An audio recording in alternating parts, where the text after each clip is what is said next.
Chats. Hey, Kat, guess what? What? It's season 2! It is indeed! Welcome to Charm Chats with Kendra. And Kat! And we're in season 2, specifically episode 201. I am so excited. Ah! This episode is called Witch Trial, which I don't Wait, which trial? Yeah, exactly. No, which trial? Exactly. But which trial? Exactly. You're not working with my bit. You gotta work with my bit. That's how that works. Which King of Angmar? Wait, which King of Angmar? Exactly. I'm sure there's more than one. Probably. Anyway, this is the second episode in the series. Wait. What? So it's Halliwell versus Ether? Well, I don't want to say the name. Because that's a bit of a spoiler. It kind of. Yeah. A little bit. So that's the trial. Yeah. A little bit. But I just... Yeah. This is the second episode to use the word witch in the title, the first being The Witch is Back from season 1. I love how we can now say season 1. Mm-hmm. So much fun. And if you are just coming into this, for some reason you've never listened to season 1 of our podcast, go back and listen to them. Because, yeah, we highly recommend you do that. Yeah, because we're fun and you'll enjoy it. But just want to put out the disclaimer message of I apologize if you hear any noise in the background that I was not able to edit out. I do my best. And I have roommates. Yeah. Who have animals. Yeah. Well, one of them has animals. Although, she's down an animal this week. Which should make stuff easier. Because hopefully Chicky will be a little calmer. Yes. When she is spayed. Here's hoping. Probably not much. Probably not much, but here's hoping at least a little. Anyway. Left. Always left. Mm-hmm. Always it's the only left. way I turn. Absolutely. Doctor Who references for the win. So, Witch Trial aired September 30th, 1999, so we're quickly approaching the end of 1999. Yes. And we will be coming upon the 2000 year. Ah! I'm excited. Wow!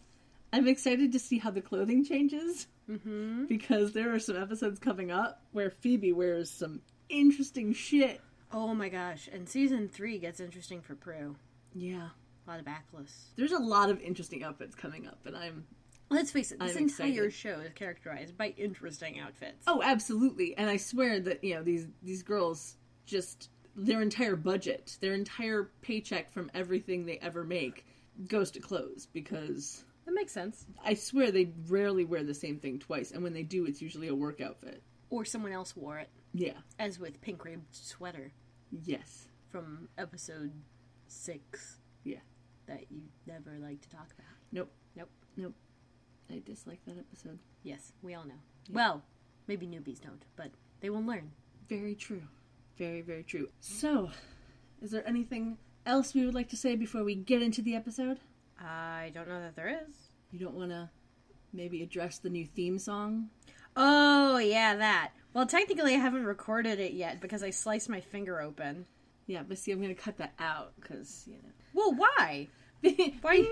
Because I wanted to I had a mishap at work, and now I can't play ukulele. Like, that's a perfectly acceptable reason to say I haven't recorded it yet. No, I get that, but because this isn't going to be coming out basically till next year. You don't even know what I'm going to be doing with the new theme song. I am so why should I? I barely know what I'm going to be doing because I don't know what'll work because I can't record it now. And I understand that, but I just want to You've heard the new theme song already, people who are listening to this episode. Does that satisfy you? You are leaving all of that in, by the way. Our episodes are getting short enough as it is. You are fucking leaving that in. I'm enjoying the fact that our episodes are getting shorter and more concise. I wouldn't say they're getting concise. I said more concise, not completely concise.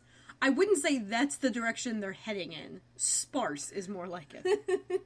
Well, when most podcasts are only, half an hour to 45 minutes, and ours are always over an hour, usually over 2, Mm-hmm. All right. So there is a new theme song that Kendra has... Yet to record. Yep. Has made somehow. I'm sure it's going to be glorious. We'll have made beyond this point. Yes. I am sure it is glorious, as was the last theme song. You know my definition for glorious, though. Well, I'm hoping it's not that glorious. I'm hoping it's good. Yes. I'm hoping it works, although let's face it, if it's not good, I'm not sending it to you. Well, if it's not good and therefore we have no new theme song, I'll just cut all of this out and it'll be fine. Oh no, there'll be a new theme song. I'm not saying that it won't exist. I'm questioning the quality once it does exist. Okay. Because I am the one who's got to do quality control. Yes. Because I can edit the podcast, but I cannot make the theme song. No, you can't. You don't know how to play ukulele. I do not. I could sing, but I do not know how to play the ukulele. I don't know how to play anything. I can kind of play a tiny itty bitty bit of piano, but I wouldn't even consider that to be an actual, like, playing of piano. Okay. I have a keyboard app on my phone. Oh, yeah. And I can kind of play one song that I can't even think of the name of right now, which tells you a lot. Is it Chopsticks? No, it is not Chopsticks. Okay. That's heartening. Yeah, no. When okay. We haven't done this in a while. Tangent about my life. Nah. I tried to learn to play the piano. Was this before or after Salad Dressing Girl? Before. This was when I was still living in Palatine. So this is many years ago now, when I was working at the Blockbuster in Wheeling. Ah, yes. Yeah. One of the customers that we had did piano lessons, and he and his son came in all the time. And he was an older dude. Like, he was, like, in his, like, 60s. And his son was, like, 10. Mm-hmm. So, yeah. But he taught piano lessons. It's what he did. And so I was like, I want to learn to play the piano. So can you teach me? And he goes, sure. And so I get his address, and his lessons are in his house. Yeah. Which, okay, fine. I was like, well, as long as the kid is around. Like, I just, it was one of those, like, I don't want to be alone with this guy. Yeah. Because it's a little weird. Okay. So I go to his house, and the kid is sitting in the corner of the room playing with something or other, and I sit down at the piano, and he's trying to teach me this thing.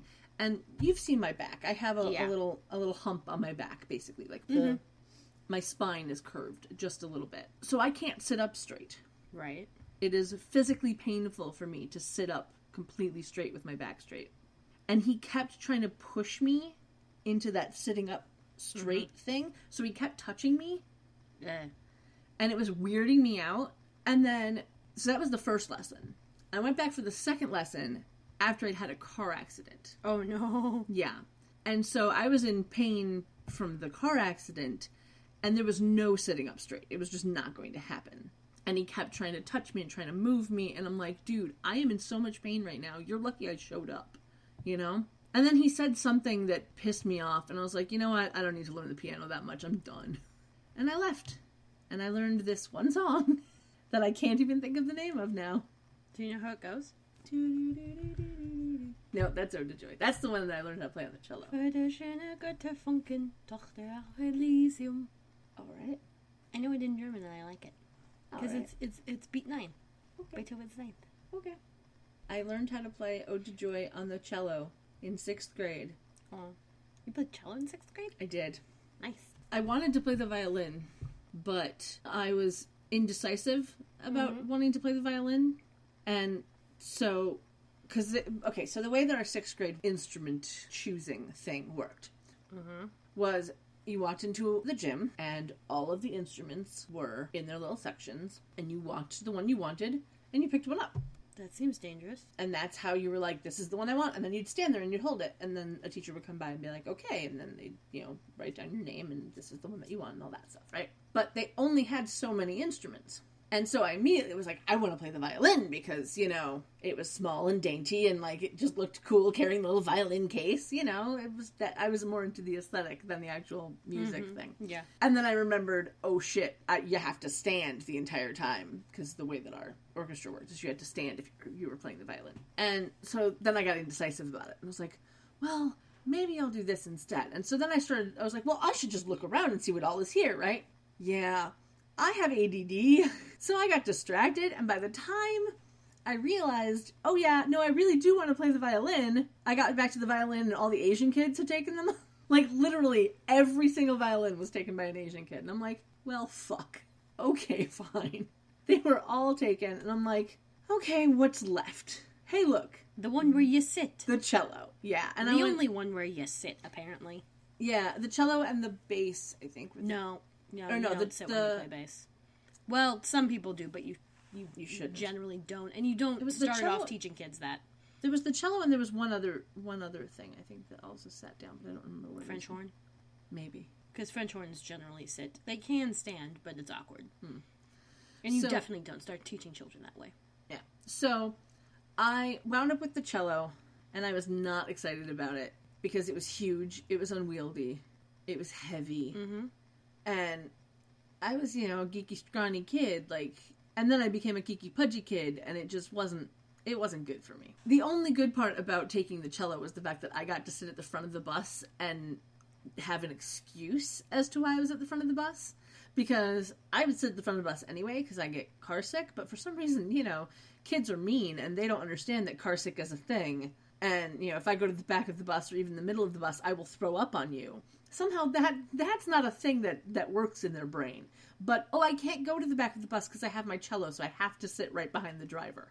Yeah. That they understood. I was like, okay. So that was my one thing of okay, cool. Now I can sit at the front of the bus with an excuse, and they can't call me a geek because I'm sitting at the front of the bus. Nice. They can call me a geek for being other reasons, but whatever. Yeah, and I ended up picking the bass because my brother told me I wouldn't have to bring it to school every day. You could just leave it there? Or? No, they had, you played on a school bass. And then once I hit middle school, because we started in 4th grade, and when we went to go try them out, it was always in, very small groups in our class, and we'd go into the basement next to the art room, well, across the hall from the art room, in this tiny little room that had a stairwell that led outside. Honestly, it's a bit creepy thinking back on this room, because there was, no carpeting. There was a drain in the floor. Ooh. Yeah. But this is where we did, our private lessons in elementary school, so. That sounds like a kill room. All right. Yeah. In elementary school, baby. Yeah. And I go down there, and because my brother's older than me, the teachers know him. So the orchestra teacher knew him, and the band teacher knew him. And I was excited that I wouldn't have to, bring the bass there every day, because Zach played the violin, so he knew he had to carry that shit around. And he knew cellists had to carry their shit around. Yep. I was like, I do not want to do that. And I go up to the band teacher, who's kind of running it while the orchestra teacher manages the kids. And the only other thing I wanted to do was percussion. So when she says, okay, what are the 2 things you want to start off trying? Because you had to come in with an idea. Mm-hmm. I said, bass and cymbals. And she took one look at me and went, let's put you on bass. She was a wise woman. Because cymbals would have been disruptive in your presence? Dangerous, more like. Because, you know how to screen kids and be like, oh, this one's going to make a racket. Mm-hmm. And this one's going to blow out our eardrums. And I was definitely the eardrum kid. Yeah. So I go over to bass and I try it out a little. And I'm like, okay, this sounds good. And then I was a bassist. And for some reason, since then, my mother's like, and she didn't know that not a lot of girls play bass. Bitch, that was never part of the equation. Yeah, that didn't even enter your brain, I'm sure. I was 8. Yeah. We tried it out in 3rd grade because we were starting in 4th. I had 0 clue who played bass and who didn't. I knew it was big, it was a string instrument, and I didn't have to take it to school. Yep. That was all I knew. Now, I know that not a lot of women play bass compared to men. Although, I do know a lot of women who play bass. A lot. Because, hello, bass retreat in Wisconsin. Well, there you go. Uh-huh. Man, I know this one woman who's got a bass where the scroll is the Venus head. Like the Botticelli's Venus. Interesting. Mm-hmm. Because you can carve that shit to be anything you want. Mm-hmm. Someone else has a lion head. I actually met a girl at camp whose violin scroll was carved as a lion. Interesting. But yeah, still got bass. Yep. And I have my brother's violin, too. Nice. And now I have a piano and a ukulele and 5 recorders. Nice. And an electric guitar I don't know how to play. Mm. That's also missing an E string. Well then. My sister-in-law tried to teach me the drums. I do not have the coordination for the drums. Percussion class was fun in college. 8 a.m. on Tuesday, Thursday. We wore pajamas. Nice. And then we went to Starbucks. That sounds like fun. Uh-huh. It was. But I Especially remember... since we spent 5 weeks on snare drum. I remember my biggest annoyance when playing the cello is the fact that I wasn't allowed to wear pants. I had to wear... What? Yeah, I had to wear a skirt because we performed in dress clothes. And because I was a girl, I was forced to wear a skirt. And it had to be a floor-length skirt because you play with a cello between your legs. Yeah. So it had to be a floor-length full skirt so that there was enough fabric that when I opened my legs, I was still completely covered. And I literally was like, can I not just wear pants? I would be more comfortable in pants. But no, I was a girl. I had to wear a skirt. I don't remember being allowed to wear skirts for orchestra concerts in elementary and middle school. I think we were supposed to wear pants. Yeah, no. If you were a girl, you were in a skirt. Mm-hmm. It was a white blouse and a black skirt. Yeah, we had white on top, black on bottom, which is stupid. Especially when you get into middle school and you're like, no, these children are sweating and they don't know how to use deodorant. Do not make them wear white shirts. But we also had red cummerbunds. Well, actually, no, we had different colored cummerbunds based on what level we were in. Yeah. It was a little karate-esque. Yeah. See, I don't think we did the cummerbund thing for that. I know we did cummerbunds in show choir. Mm. You were either in purple show choir or gold show choir. I was in both because I was good like that. Mm-hmm. But anyway, this started with me trying to find the piano song, and I've been trying to think this entire time as to what it was, and I literally just can't. I feel like this is fitting, though, because our first episode was extremely long and rambling, and this one's shaping up to be that way, too. Yeah, as long as we don't record for 8 hours, I'm good. Well, that was a double day. No, it wasn't. Wasn't it? No, it wasn't. The one episode, we had 8 hours of recording. Oh, man. It was because there was loudness and craziness and people moving, and we got distracted. Then we took a 45-minute break. Yeah. In the middle there, and yeah. So as long as I don't mind if our episodes are over 2 hours, as long as we can record as close to that as possible. Okay. And now that we are sitting next to each other and we are much more concise about notes and stuff, it makes it much easier for editing. And as well as making it much easier for editing, it also makes it so that we don't have as much like dead air while I'm thinking of something or you're thinking of something. We're just kind of going, and it works out nicely. And we don't take breaks very much, which is also nice. So, let's get into the episode, shall we? We shall. All right. So, we start with a shot of the moon covered by clouds that looks like it's in black and white, which is actually a shot from the very first episode of season 1. Really? Yeah. Oh, cool. Yeah. It was in season 1. So they are recycling from season 1. So that's good to know. So there is a chance that we will see some of our favorite extras. One can only hope. Indeed. We did miss out last episode on all of the various Quake ladies.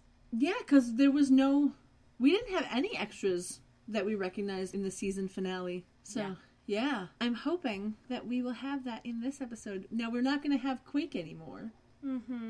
Which is kind of sad.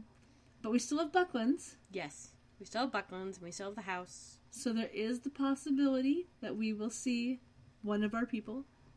If you are new to the pod, we have Tan Jacket Floral Skirt Lady that we are looking for. We have Flowers in Her Hair Lady. We have Brown Suit Lady. We have Red Umbrella Lady. And we have Umbrella Briefcase Guy. Yep. Otherwise known as TJFS, FIHH, BSL, RUL, UBC. Yep. G. UBG. No, it's UBC because Umbrella Briefcase. Oh, right. Okay, yeah. Yeah. It made it easier for me. Well, Those are my... Spoiler alert, dear viewer. Kat notated this on her computer. She abbreviated everyone, and for some reason, for Brown Suit Lady and Red Umbrella Lady, she put the L for lady. Yeah. And thus breaking with your pattern, because everything else doesn't say. TJFS? I can tell you exactly why. It's because... You needed at least 3 letters for your abbreviations? No. It literally is for my notes. Okay. So that all I have to do is type, Tan Jacket Floral Skirt, TGAFS, enter, and it will automatically type it all in for me into my notes. So it's abbreviations for my notes. I understand that, but... Because BS... Why not just add L to the end of all of those? Well, except for the last one. Because you have 2 that don't designate gender, 2 that do, and 1 where it's a guy, and I have no idea how to designate that just by reading this Post-it? Well, because it's not for you. It's for me. It is an internal note-taking thing for me. It's so inconsistent.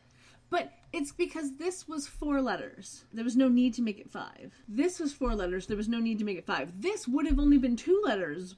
But BS was, I wrote BS on other things. And so I had to add another thing. Was that, well, she's only brown suit lady, so BSL. Okay, fine. And then red umbrella lady. Again, RU could go into other words. So it became RUL because that doesn't go into a different word somehow. Because I have learned this particular app. I wonder at your definition of necessary. Well, okay, because I have learned in this particular app, this particular open office writer that I use to take my notes, because I don't have Microsoft Word.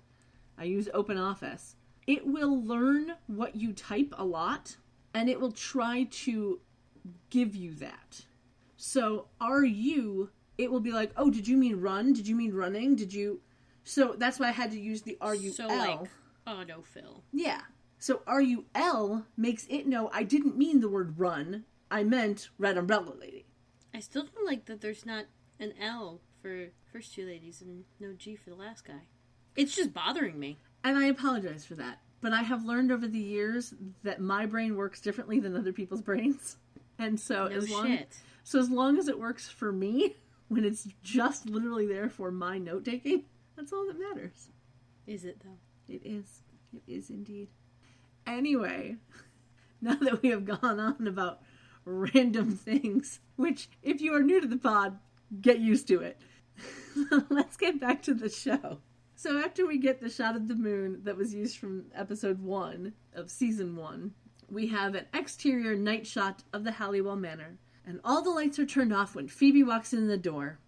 She is wearing jeans that look like they may have something at the ankles, like embroidery, but we only see the bottom of her pants when the lights are still out, so couldn't tell you exactly what that was. And a blue, vaguely paisley handkerchief-style top with black straps. It's kind of an interesting top. Mm-hmm. And she has a messenger bag. She has a messenger bag over her shoulder. And she looks very tan. She does look a bit tan. And her hair's growing out a little bit more. Mm. So you can tell it's been a little bit of time between the last episode and this episode. Yeah, and Alyssa clearly spent some time in the sun. Indeed. So Phoebe calls out to see if anyone is home, and then yells for her sister witches as she walks into the living room and turns on the light, where Piper is there. Macking on a guy on the couch. Yep, making out with someone on the couch. And she jumps up, surprised by the light coming on, but not by Phoebe calling out. Like, why didn't she call out when Phoebe asked if anyone was home? Because that could have saved a lot of drama. Maybe all she could hear was the blood pounding. Maybe. She was too into the making out? Too into it. Mm-hmm. I guess so. Piper is wearing black pants and a blue top that looks like one of those, like, crinkle tops that you can get at the drugstore that doesn't look like it'll fit a toddler until you put it on and it stretches like mad. Yeah. But this one has buttons and, like, a little flower embroidered on the right shoulder. Yeah, that's weird. Was that couch there before? I don't think that couch was there last season. Because that's directly opposite the staircase. I don't think it was. I think the furniture may have been moved around. But the furniture seems to be moved around a bit in this episode. You going to the thing to find out? I guess I'm going to the Netflix. Okay. Yep. Oh, and it's the settee. It's not just a couch, it's the settee. And look, it's directly facing the sunroom. Interesting. So yeah, they put a couch there just for the pure joy of Phoebe walking in. Yeah, there's a lot of things that get changed up, and you're just like, why is this a thing? You know, like the picture of Grams that was up. Yeah. In that one episode, and then never again. Yeah. I think that only annoyed me because it was up for that one episode like it had been there the entire time. Yeah. And then it was never up there again, even after that episode. Mm-hmm. Like, you'd think they would have just left it up after that episode, but no. Nope, because that would have been, logic. Yep. So. Anyway, Piper is like, Phoebe, what the hell? Phoebe's like, Piper, what the hell? Mm-hmm. And then the guy Piper is with is just like kind of sitting with his arm on the back of the couch and starts to say something but Piper just freezes him. Well, they say hello. They say hello. Yeah, he and Phoebe say hello to each other, and then Piper does this, like, exasperated freeze, like, ugh. Yeah. It was really funny. The way that they accomplish the freezing this time is just to tell him to freeze. Just stop moving. So he kind of starts moving forward and then freezes with his mouth open, and you kind of see him, like, sway a little bit right before the camera cuts away. Yep, and we have a continuity error, because as the camera cuts away, his mouth is closed. Uh-huh. Yeah, so that happened. But this dude is just in a basic white button-down and... Black pants. Were they black? I couldn't see them. Yeah, they were black pants. I will tell you more about this actor when we see him next, because I will be wiki tangenting in a bit, and I want to spread out the knowledge. Mm-hmm. So, we'll get back to him. Today's word of the day is legs. Go spread the word. Oh, Jesus Christ. One of my friends put that as his senior quote. Wow. Mm-hmm. None of the administration got it. Wow. That is bold. Yes. Sam was... Cocky, if you will. Indeed. Sam, I would describe Sam that way. Mm-hmm. He was very. Wow. Anyway, so Piper freezes him, and she's upset because sister witches was a thing that was said as Phoebe came in, which I think is very funny because only they get upset by this. Like, it could just be a cute little nickname instead of calling you bitches, you're like, witches. You know what I mean? Yeah, like it what's sounds up, like... motherfucker? Like, you know, I've walked into my house saying that. Yeah, it sounds like something you would say between sisters, and the fact that they freak out makes it weird. Yeah, exactly. So Piper, don't make it weird. Yeah, don't make it weird, Pipes. Anyway, so we learned that Piper was supposed to be meeting a banker friend about a loan. And then Phoebe looks at the guy, and she's like, so... Yeah, she looks back at the guy, and we get an insert shot of him, and his mouth is open again. Mm-hmm. So there's that. And Phoebe asks if this is the credit check. Yes, that was really funny. Piper, of course, tries to justify that they were just kissing, but Phoebe tells her that she doesn't have to. They were just kissing with the lights off on a settee, like in the living room, though. Sweet. So that's not the living room. Well, there are so many rooms in this house. It's whatever the room is directly opposite the stairs. I don't know what to call that. But wouldn't that be... Isn't the living room No, the living room is the one with the window out the front, with the fireplace. Okay, hold on. So, okay, we're an entire season... We're into the second season of this, and we're now going to try and clarify this. Let me say Google. So, we have the living room that has the window to outside. We have the wicker room, or the conservatory, that has the wicker furniture and the cafe table. Which I call it the wicker room because that's where the wicker furniture is. So that just works out best for me. Then we have the dining room. Those are the only 3 rooms downstairs. Sitting room. Okay, sorry, I found a floor plan. So... Oh, you're going to have to tell me where you got this so I can put it up on the... Okay. Yeah, I'll send it to website. you. Let me see. Okay. This. So we have... Oh, so there is an extra room. The front porch, the front hall, the parlor/living room. Which is where the window is to outside. There would be the fireplace between those 2 windows. There's a covered area outside that we only see from the outside. Yeah. The sitting room, apparently. Okay. The dining room, the sunroom/conservatory. Which is the wicker room. Oh, look, second floor that we don't ever fucking go into. That says pure instead of Prue. I know. That's funny. That's hilarious. It's a weird little floor plan. We'll try and put it up on the website. I don't think we want to put this one up on the website. No, we will find a better one that actually has proper spelling of Prue's name. Mm-hmm. And we'll put that up on the website. That's approximate as well. There seem to be a lot of these, and some of them are more accurate than others. All right, well, we will find a good floor plan and put it up on the website. Anyway, so apparently the couch was in the sitting room, so there actually is a living room, a sitting room, the conservatory, and the dining room downstairs, as well as the kitchen. Yes. Okay, so, you know. And the laundry room. Yeah. An entire full season through, and we finally are like, we should look up the floor plan and see what the rooms are actually called. Well, honestly, they change them. They do. They really do. So we learned that Piper was in the sitting room on a settee. Or as the common man might know it, the love seat. Yes. That's probably where the couch and table were, where the statue was. Yeah. In the... It was. Multiple Prue episode that were like, where the fuck is this furniture now? That's where it was. Mm-hmm. It was in the sitting room that we so rarely see. Yeah. Anyway, back to this episode. Piper is a little taken aback by Phoebe basically telling her that she's overdue in the sex department. And says that she would never just sleep with a guy to get something. Yeah, that's very not Piper. No, it really isn't. That's much more Phoebe. But Phoebe doesn't seem concerned that that's what Piper thinks Phoebe is saying. And she's like, no, give yourself a break. You haven't heard from Leo in a while. Mm-hmm. And you're trying to buy a club. You're under stress. And, dude, he's hot. Yeah, he's all right. Well, that's her implication. I know. And as she's saying this, Prue walks in through the front door wearing some kind of green knit tube top. Yeah. But her bra straps underneath are showing? Well, but see, here's the thing. It's a green top with white straps that look like bra straps. But we see her nipples, so I don't think she's wearing a bra. You can see nipples through a bra. No, I know, but there was no, like, bra shaping at all that's being seen through. You just saw her nipples. Weird. But anyway, she's talking about something about an auction. Her phone is to her ear, and she's got the diamond necklace on that she wore for the first 17 episodes of season 1. She's got that necklace back on. Oh my gosh, yeah. So, we are now on necklace watch again.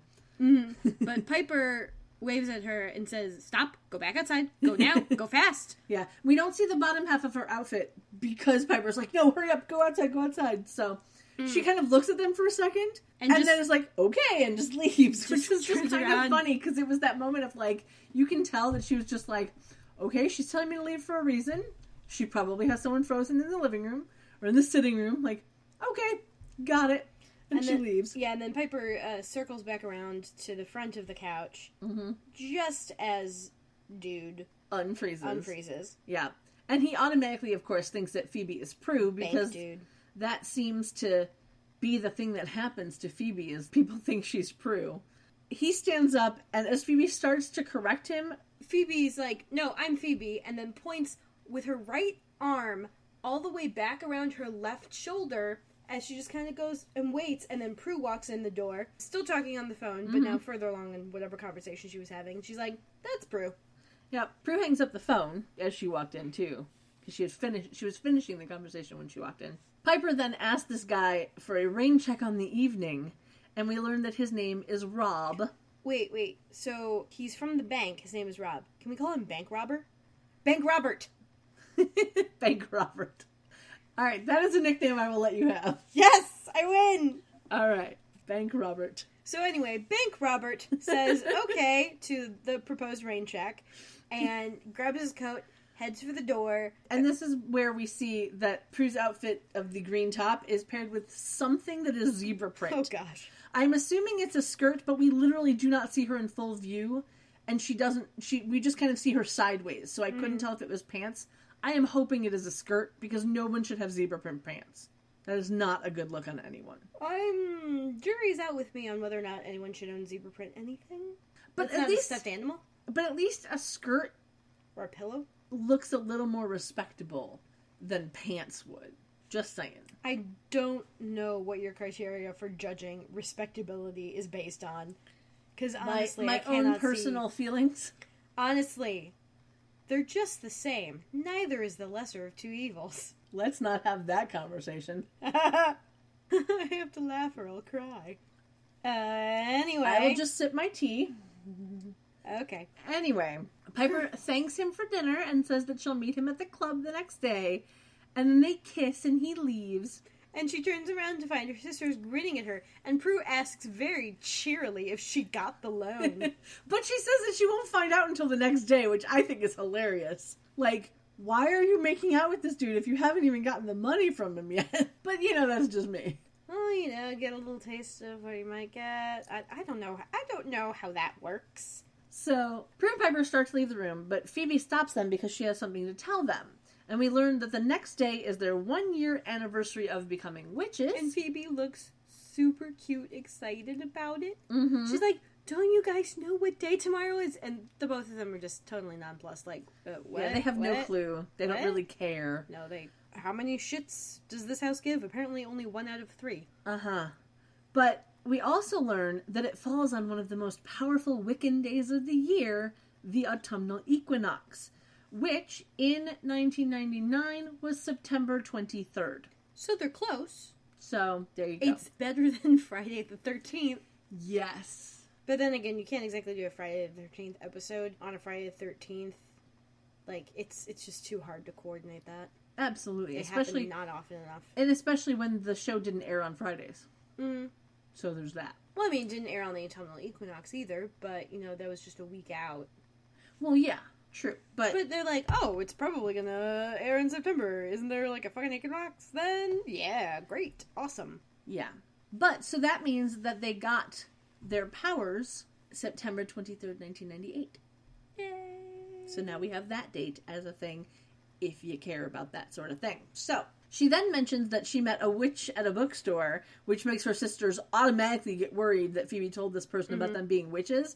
Yeah. But, of course, Phoebe assures them that she didn't say they were magical witches. And she's, like, got this shopping bag, and apparently it's full of books about Wicca. Like, paperback books that she got from a lady. And a bookstore. hardcover. I think there were a couple hardcovers in there as well. Possibly. I don't recall, but I definitely saw more than one paperback. I'm fairly certain there were hardbacks because we see them on the floor later. Oh, true, yeah. So I'm fairly certain there were hardbacks. What else? So, yeah, so she pulls out these books from the shopping bag. I wish we had seen, like, the name of the bookstore. I want to know if it was the same bookstore. I want to know if it was Coven of Books. Yeah, like I want to know if it was the same bookshop, occult shop thing that Tangela worked at. Because it would be funny. I doubt it as well, but it would be funny. I mean, let's face it. How many book and occult shops do we think there are in San Francisco? Oh, there's probably a lot. Oh, yeah, I bet. Yeah. So, anyway. Phoebe assures her sisters that she didn't say to the lady at the bookstore that they were magical witches, just that they were witches. Mm-hmm. And, she's like, also, forewarned is forearmed. Exactly. She says, holding a book that just says Wiccan. Wicca on it or something. No, I think it said Wiccan. Did it just say, okay, I don't know. I know it was something witchcraft related. There was probably more to the title, but all I could see was Wiccan. Yeah.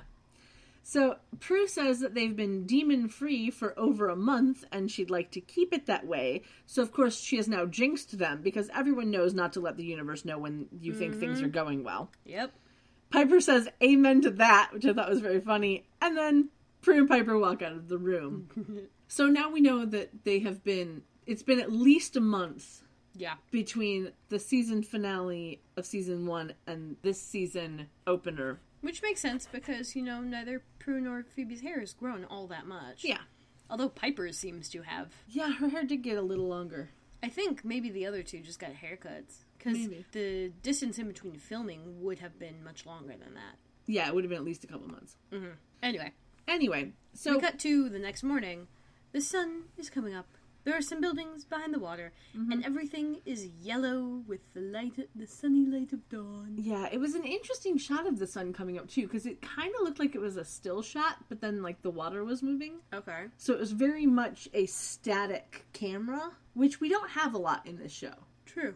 There's not a lot of static camera shots. So we cut to the attic in the manor, and it is now the next morning, as we figured out from the sun coming up shot. The sun streams in, landing on the Book of Shadows just before it opens up all by itself and the pages start to flip.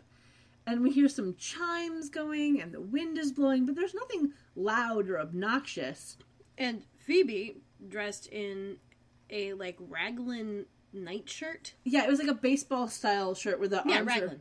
Yeah, where the arms are black and the torso was, like, light gray with, like, little black Flowers? dots. Or something? I don't know. It was like black dots in a slightly random pattern that was a repeating random pattern. Yeah. It was odd. But she races in for some unknown reason, because there is no reason that she should have heard this happening. No. It wasn't like it was loud at all.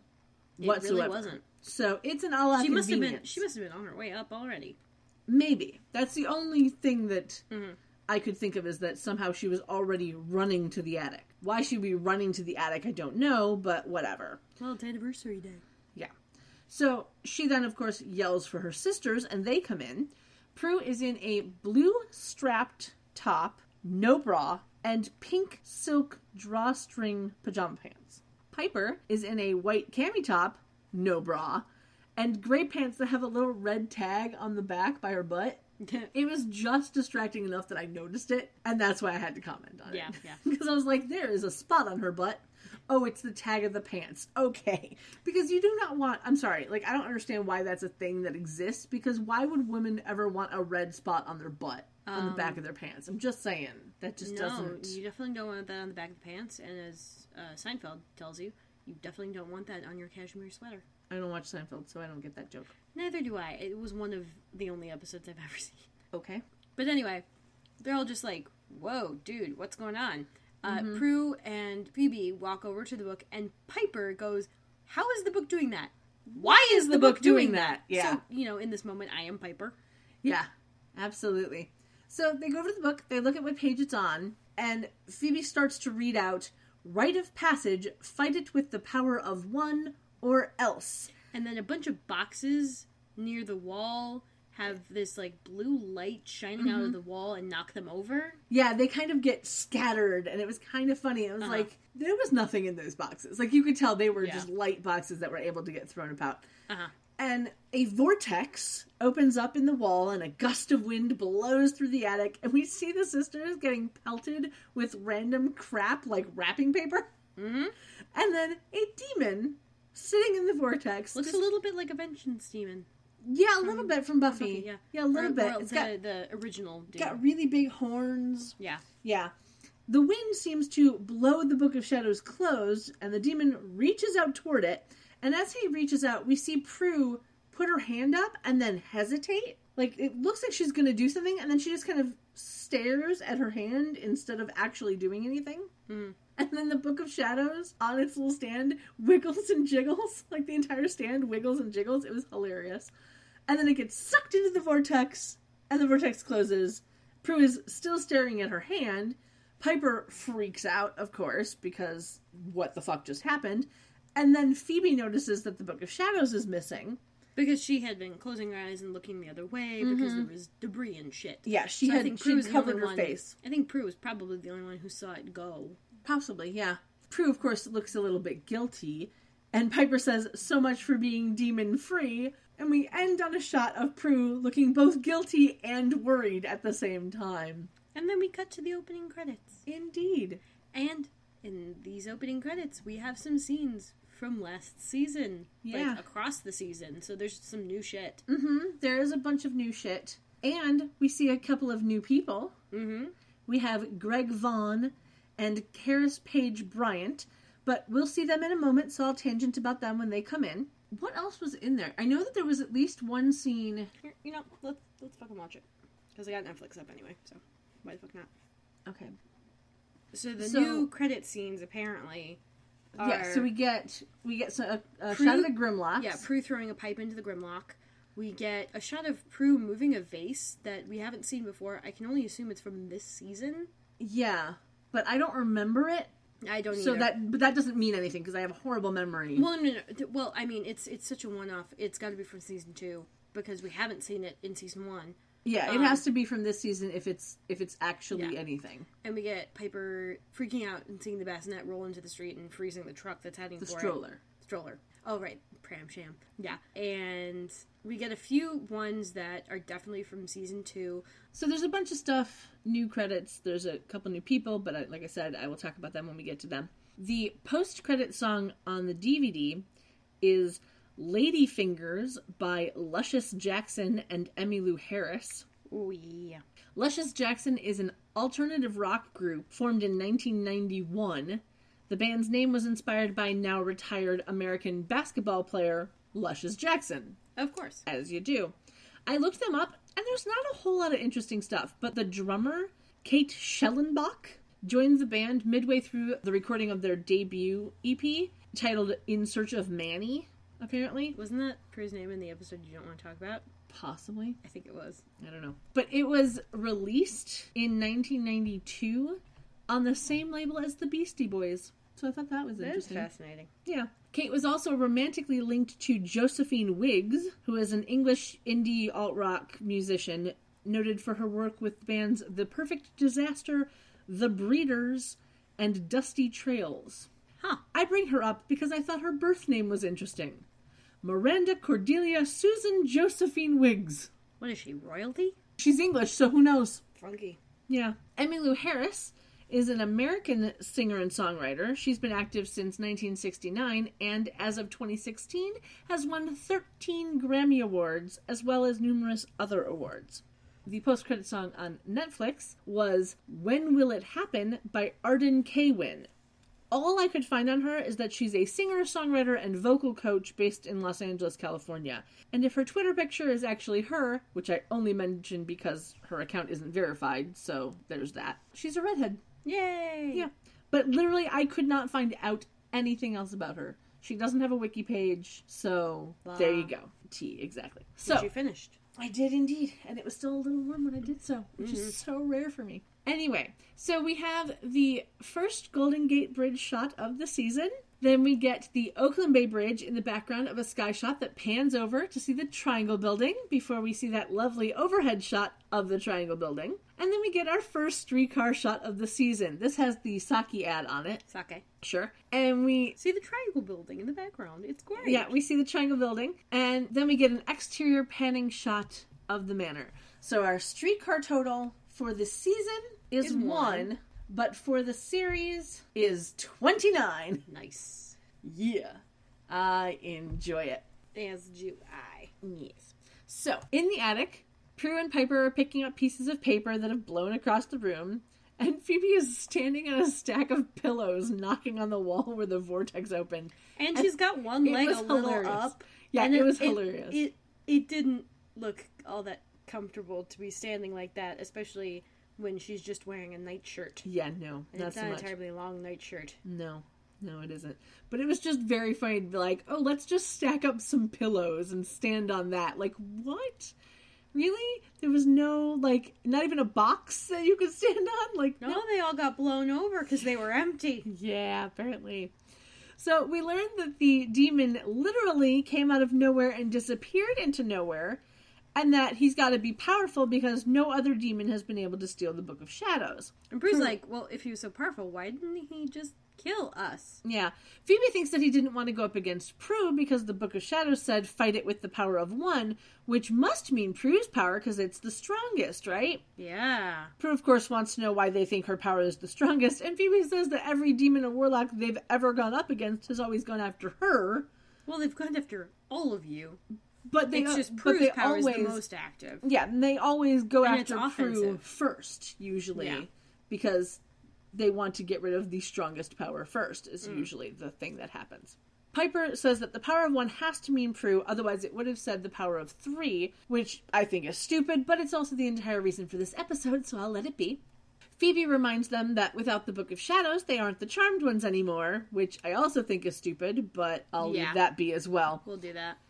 The doorbell rings and Phoebe leaves to answer it. And we cut to downstairs where she's running down the stairs. And we see that she's got white socks on. Yep. Which was just, I don't know why, but it struck me very funny. Like, because I didn't notice it when she was standing on the pillows, so I probably should have.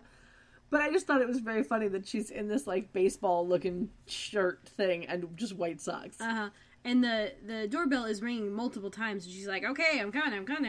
Yep. So she opens the door, and there's a young girl who we only know is young because she's got braces and freckles and shit, and she's basically Alyssa Milano's height. Yeah, she's shorter than the average person, so, you know. She's shorter, but not by much. No. She's basically all of their height. Yeah, But she's wearing khaki pants and a sleeveless collared red shirt with a white pattern that kind of reminds me of a graphic version of a Hawaiian shirt. Like, it had some white flower things, but it was very, like, graphic in its patterning. This is Karis Paige Bryant. She was born in 1985 and started acting in 1990. She only has 10 acting credits to her name. She took a break from acting after Charmed, but came back in 2009 to do a horror movie called From the Dark, which I, who hates horror movies, must see because it has Laura Bailey in it. Yay! Laura Bailey! Yes, for those of you who don't know, Laura Bailey is a voice actor. You know, she's got a lot of really awesome, nerdy voice acting credits and does Critical Role every Thursday night, which I know you watch. Yes, I watch it every week religiously. It's an amazing D&D game. Yeah, she did the English dub of Fruits Basket. Okay. and she was in Full Metal Alchemist. Yeah, and she's been in a bunch of video games. Mm-hmm. She's done a lot of voice Panic, acting stuff. Which, honestly, if we're talking about her voice acting credits, Strawberry Panic is pretty much the midpoint between her Full Metal Alchemist job and her Fruits Basket job. Okay. Because until that point, I had no idea she was the same person. Because she's so versatile. Mm-hmm. Personally, I believe myself to be extremely good, not perfect, but extremely good at recognizing voices and tracing them back to who they are from. Like, I could identify B.D. Wong off of a Vine that Mark Ruffalo posted. Like, I'm good. Nice. Oh, but I could not connect Laura Bailey's performance as Toru with her performance as Lust because it didn't sound like the same person until I watched Strawberry Panic, which, spoiler alert, there's lesbians, baby. But yeah, that was perfect midpoint. It was great. Cool. Yeah, I will be completely honest. I don't really know all of the voice acting gigs that she's done because I just basically know her from I don't Critical even Role. know all of the voice acting gigs Yeah, she's done. She's done so many. Stuff. Yeah, she was in Ouran High School Host Club, I'm pretty sure. Okay. So yeah. Okay. Also with Vic Mignogna, so. Okay. I tried to see if From the Dark was on Netflix, but it wasn't. There is a movie with that name, but it's from 2015. So if anybody can find the 2009 version of From the Dark, please let me know. I would like to see it because Laura Bailey. Mm-hmm. So yeah. Karis's final acting gig was a single episode of a true crime TV show called Final Witness back in 2012. So there you go. Mm-hmm. She only has 10 acting credits to her name. Mm-hmm. So, yeah. Yeah. But anyway, this girl asks to use their phone. It's an emergency. And Phoebe hesitates a little, but then lets her in because she's clearly upset. Yep. And the girl walks in, and Kit is sitting behind the phone and doesn't really do anything. Yeah, she just kind of meows. Yeah. She meows when the girl picks it up, but otherwise does absolutely nothing. Yep. And then Prue and Piper come down the stairs, and they're like, Phoebe, what the fuck? Yeah, they basically think they think she's out of her mind, basically, to let a stranger into the house. And then we have a guy outside the house calling for Jenny, though I totally thought it sounded like he was calling for Ginny, and my brain went to Harry Potter places for a moment. Yep. But he lets himself in. He is wearing jeans and a greenish-gray shirt. This is Greg Vaughn. He was born in Dallas, Texas in 1973. His first acting gig was in 1996, where he played a cowboy on Baywatch, because that's the thing you do. Oh, yeah. After that, he got a spot on a show called Malibu Shores that only had one season in 1996. It starred Kerry Russell, who most people will know as the title character of the show Felicity. Also in Waitress. Yeah. Charisma Carpenter, who played Cordelia on Buffy, was also in that show. And Greg was on an episode of Buffy, so it all comes around. Wait, which episode of Buffy was he in? Jesus, I don't know. I'm looking it up. Okay. Because this is important. Okay. He was in the one with all the frat boys. Okay. With the reptile god thing. Ah. Yes. He was one of the college dudes. One of the college assholes worshipping some snake god. Yes, okay. After Malibu Shores, he was on the original Beverly Hills 90210 as a character named Cliff Yeager. And then he was on single episodes of stuff until he got the gig on Charmed. And after Charmed, he went on to do a few more single episodes of stuff before getting a short run on The Young and the Restless, before landing the gig that most people will possibly know him from. He played Lucky Spencer on over 600 episodes of General Hospital in 2009. In 2010, he was on 3 episodes of the 90210 reboot as a character named Kai, and then did a bunch of single episodes of stuff again before landing his next big gig. So if you didn't know him from General Hospital, you may know him as Eric Brady from Days of Our Lives. He looks really weird with dark hair. He does indeed. He is still acting, and he is currently on a show called Sugar Grove on Oprah's network channel. Oh dear. That show stars Rutina Wesley, who played Tara on True Blood. Oh, and one last little fun fact before we get back into the show. According to his IMDb page, not hers, he briefly dated Alyssa Milano. I'm not sure when, as she was married at the time of this episode's airing, because she and St. John didn't divorce until November. But he was on for longer than that. Yes, but that's what I'm saying. I don't know when they dated, and it's only on his IMDb page, not on hers. Oh my gosh. He was in Extant with Halle Berry, and his acting credit for that is Sexy Man.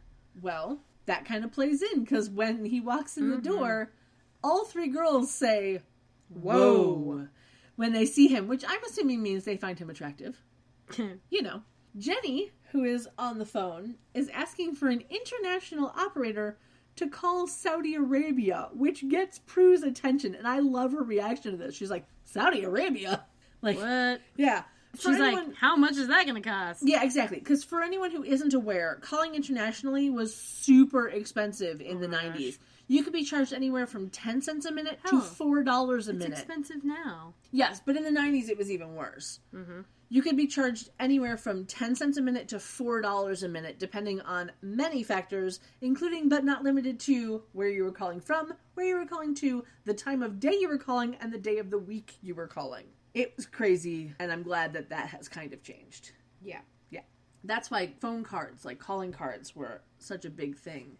Yeah, especially for educational tours, in which case you would ET phone home. Yes, indeed. I made that joke so much on trips. I think one of my favorite things was when they started doing the call this number to call out kind of thing. Mm-hmm. What was the one? 1-800-CALL-ATT. Mm-hmm. It was a collect call service from AT&T that was free for you and cheap for them, so that you could call other people nicely, kind of thing. And Carrot Top was the spokesperson for that. Oh my gosh. For the longest time. If you have the opportunity, go to YouTube and just look up 1-800-CALL-ATT commercials. It's great. Free for you, cheap for them. Exactly. And apparently Wanda Sykes was the voice in there as well. Yeah. With Carrot Top. So there you go. Anyway, so the man apologizes and says that they're moving in next door, but their phone isn't hooked up yet. We learn his name is Dan Gordon. It's so generic a name. Yeah, and then he points to the girl and he's like, and that's my niece Jenny, who's obviously not talking to me. Yep. And she's still on the phone. She's trying to get a hold of her mom. Mm-hmm. And he walks toward her, but, the call can't be connected because, for whatever reason. So circuits were busy, I think is what it was. She's like, I don't care if the circuits are busy. I need to talk to my mom. Which, not the best acting, but understandable motivation. Yeah, very true. And then she hangs up and storms outside. Yeah. Dan apologizes and follows her out. Yep. Phoebe immediately, once the door closes, she's like, I saw him first. Yeah, she calls dibs, which makes me laugh because of the aforementioned they start dating at some point. Oh my gosh, yeah.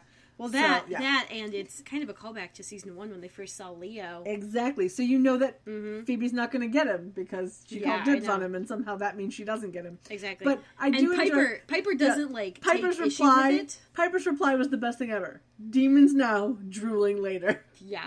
It was wonderful. I like that Piper didn't get immediately defensive about it. She's just like, this is so not the time, girl. Yeah, exactly.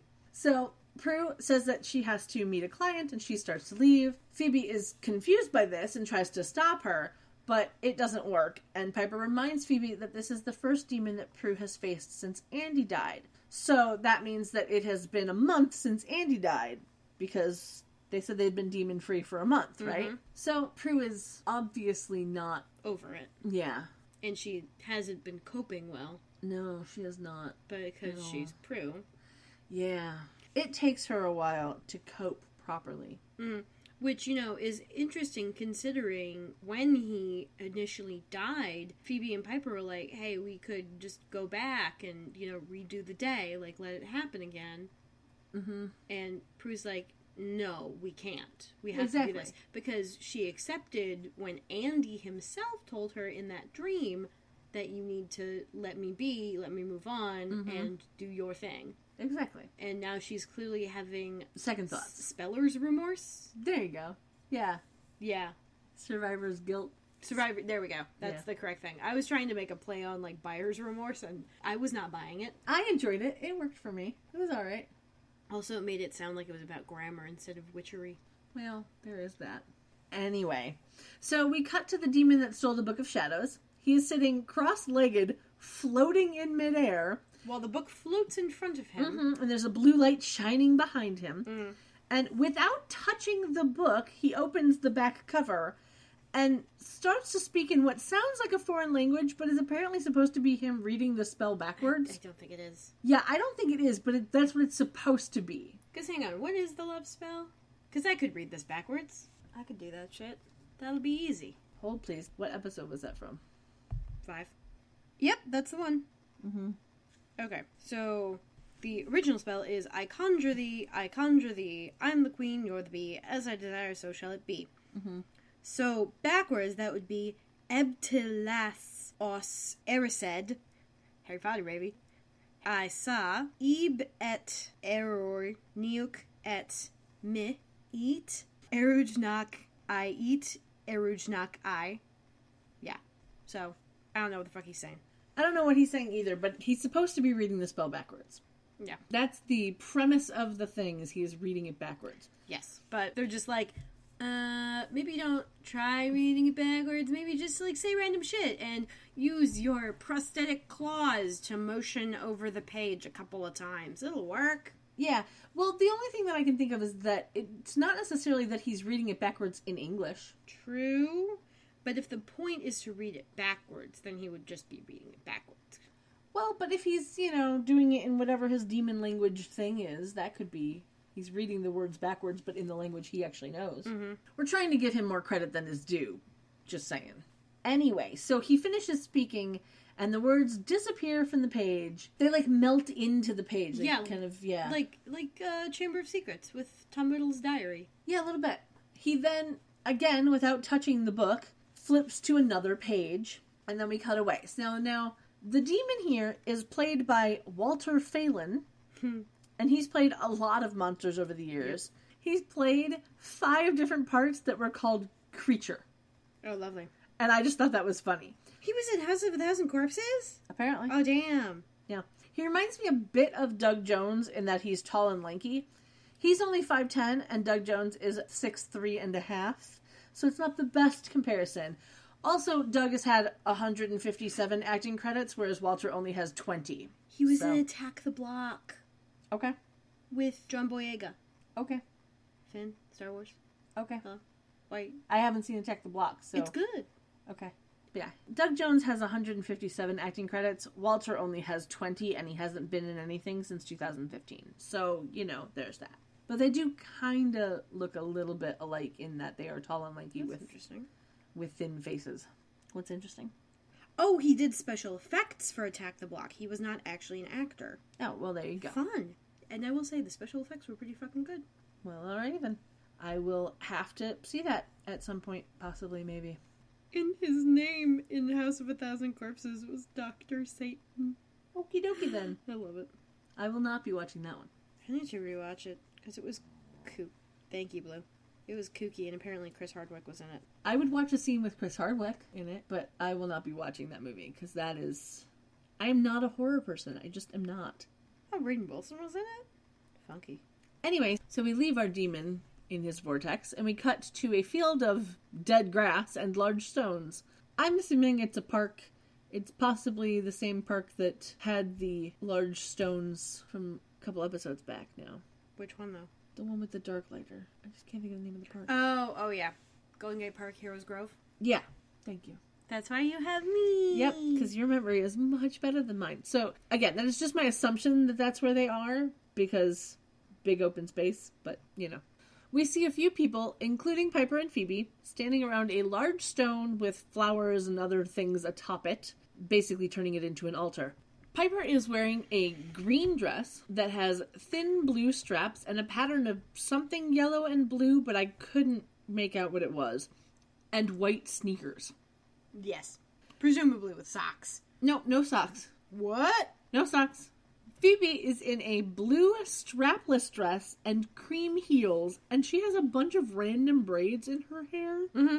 She's got 2 up at the front, 2 just behind that, and the 2 up at the front are holding the 2 behind that back or whatever. Yeah, and they're kind of connected with a spiral. Well, that would be there are 6. There's 2 right at the front, so where her bangs would be. Mm-hmm. There's 2 just about an inch back from that, and then there's 2 more near the back.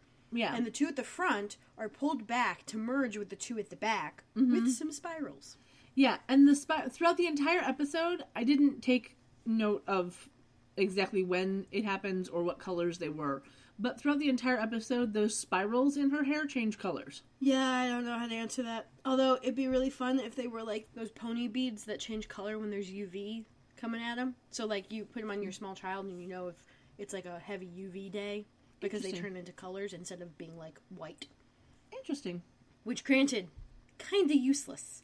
Well, you know. Because you're outside. Yes, of course there is UV out. Yeah. Just put sunscreen on. Yes, people. And wear sunscreen. Granted, that's obvious coming from the person who burns in the moonlight. Yep. We are a pale bunch of people. Mm-hmm. Though you're actually more tan than I am. I think I'm just pinker. It could be. We're about the same. Yeah. You're a little translucent. You have more freckles. This is true. So, averaging it out, I am tanner than you. Indeed. Anyway, so Piper doesn't seem comfortable being there, but Phoebe is enjoying the energy. Mm-hmm. Piper wonders about Phoebe's witch friend, and Phoebe says that this is... Which friend? Yes. Phoebe says that this is where she told them to meet her. A woman wearing a yellow dress with a pattern of orange stripes and diamonds, with a white sleeveless collared shirt over top that has like a lacy-looking bottom thing. It was an interesting outfit. She arrives, and we learn that her name is Stevie. Nix. And this is the friend that Phoebe is waiting for. I don't believe Nix is part of the name. I know, but I want it to be. Stevie is played by Amanda Weiss. She was born in 1960 in California. She started acting in 1980 with a bunch of different TV shows, like single episodes in those. In 1992, she got a small run of 7 episodes on a little TV show called Highlander, before going back to just doing single episodes of shows. She did have 2 different characters on CSI about 10 years apart. She played Donna Marks in an episode in 2001 and Tina Vincent in 3 episodes in 2011. Thought it was interesting. Fun shit. She's still acting, and she has 7 things slated to come out in the next 2 years. That's impressive. Yeah, it's kind of fascinating. So I guess those are all movies? I don't remember. Because the IMDb generally doesn't list TV shows that far in advance. Yeah. Like, movies often get listed as being, like, pre-production, post-production, or production, 3 Ps. Indeed. Phoebe introduces Stevie and Piper, and we learn again that their anniversary falls on the equinox, which is a powerful day, and that all they have to do is connect to make their powers even greater. Mm-hmm. And she's like, hey, you want to join? Yep. Heads over to all the other ladies standing around this rock altar. Mm-hmm. Piper complains because she's like, I don't want to connect. Mm-hmm. And Phoebe's like, what do we got to lose? And immediately they turn around and see all of these shots of women. Like, you get the shot of just their calves as clothing is falling down around it. Yep. The typical, like, oh, these ladies are getting naked. Yeah, Piper comments on this is like, apparently we have our clothes to lose. Yep. Which was very funny. But then Phoebe pulls Piper behind the rock and starts taking her clothes off. Piper does not seem to like this turn of events. And Phoebe, of course, says the old cliche of when in Rome. But Piper's like, Phoebe, we're not in Rome, we're in California. It's fucking illegal. Yeah, being naked in public is illegal in California. It's illegal in many places. Yes. Yeah. But after a moment of prodding and wondering if she can keep her shoes on, Piper joins in with the nakedness. And indeed, she can keep her shoes on. But only her shoes, yes. Mm-hmm. Wind then blows in Phoebe's hair, which would be perfectly fine because they're outside, makes sense. And we hear Grams' voice. As played by Jennifer Rhodes. Mm-hmm, saying, the power of 3. Phoebe asks Piper if she heard, and Piper's like, dude, what? Yeah, no idea. Phoebe hears it again. And that's when she's like, Grams? And then Piper covers her boobs up, and she's like, wait, where? Yeah, she looks around like, what? And she's like covering herself up. But she can't hear anything, but is worried that Grams is going to see her naked. It was very funny. Yeah. And then as she glances toward the rock altar... it's not like Grams hasn't seen her naked. No, but it's your grandmother. You were very small when your mother died. Grandma's definitely, giving you baths. But, But yeah, not but as seeing an adult. A child, seeing your grandchild as also, a child naked as opposed to an adult naked, it's a different thing. Also, it would be funny that she would think her grandmother wouldn't understand the context of why she is naked in this. Like, Grandma's a witch. Grandma's probably been to something like this. Grandma lived through the 60s. True. Like, this is not unexpected, sweetie. Very, very true. So, Grams would not be embarrassed for you to be naked in this context. True. So, calm the fuck down. Indeed.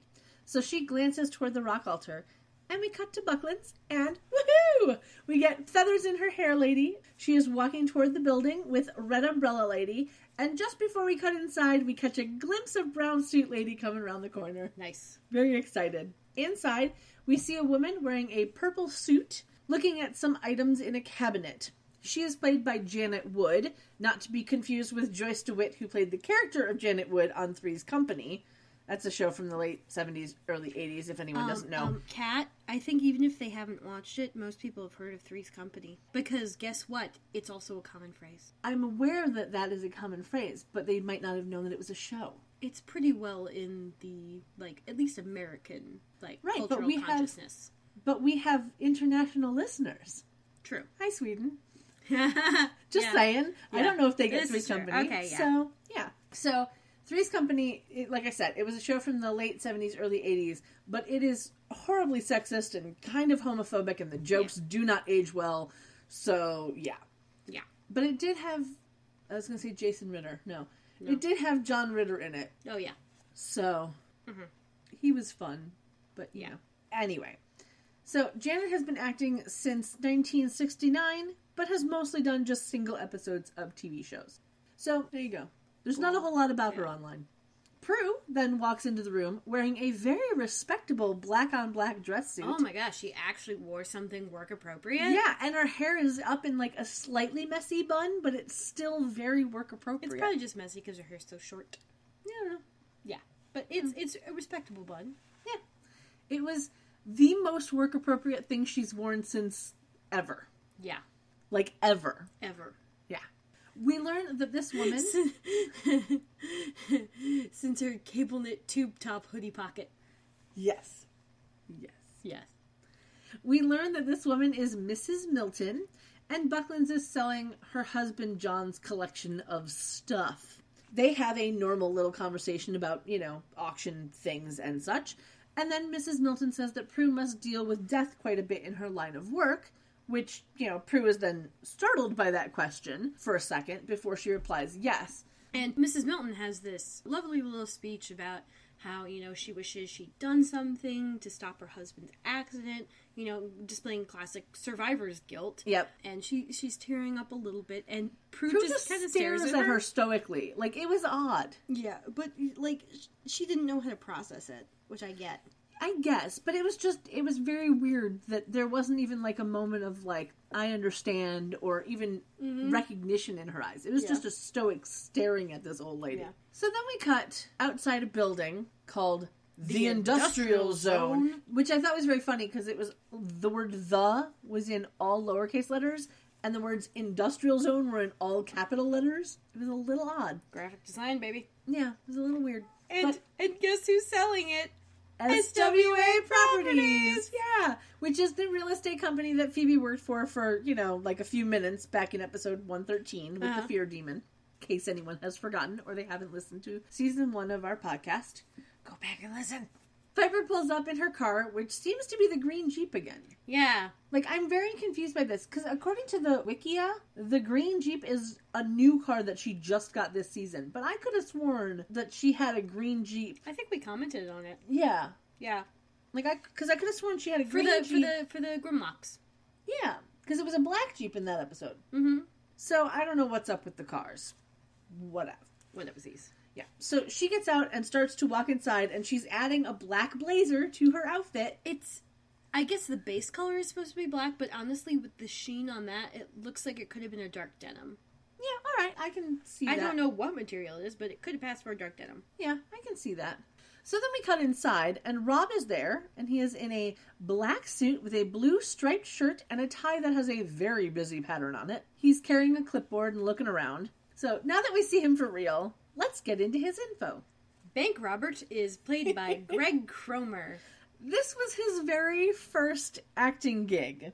And after this, he was on an episode of Beverly Hills 90210. Because, you know, why not? So he's still acting, but has mostly only been in single episodes of shows.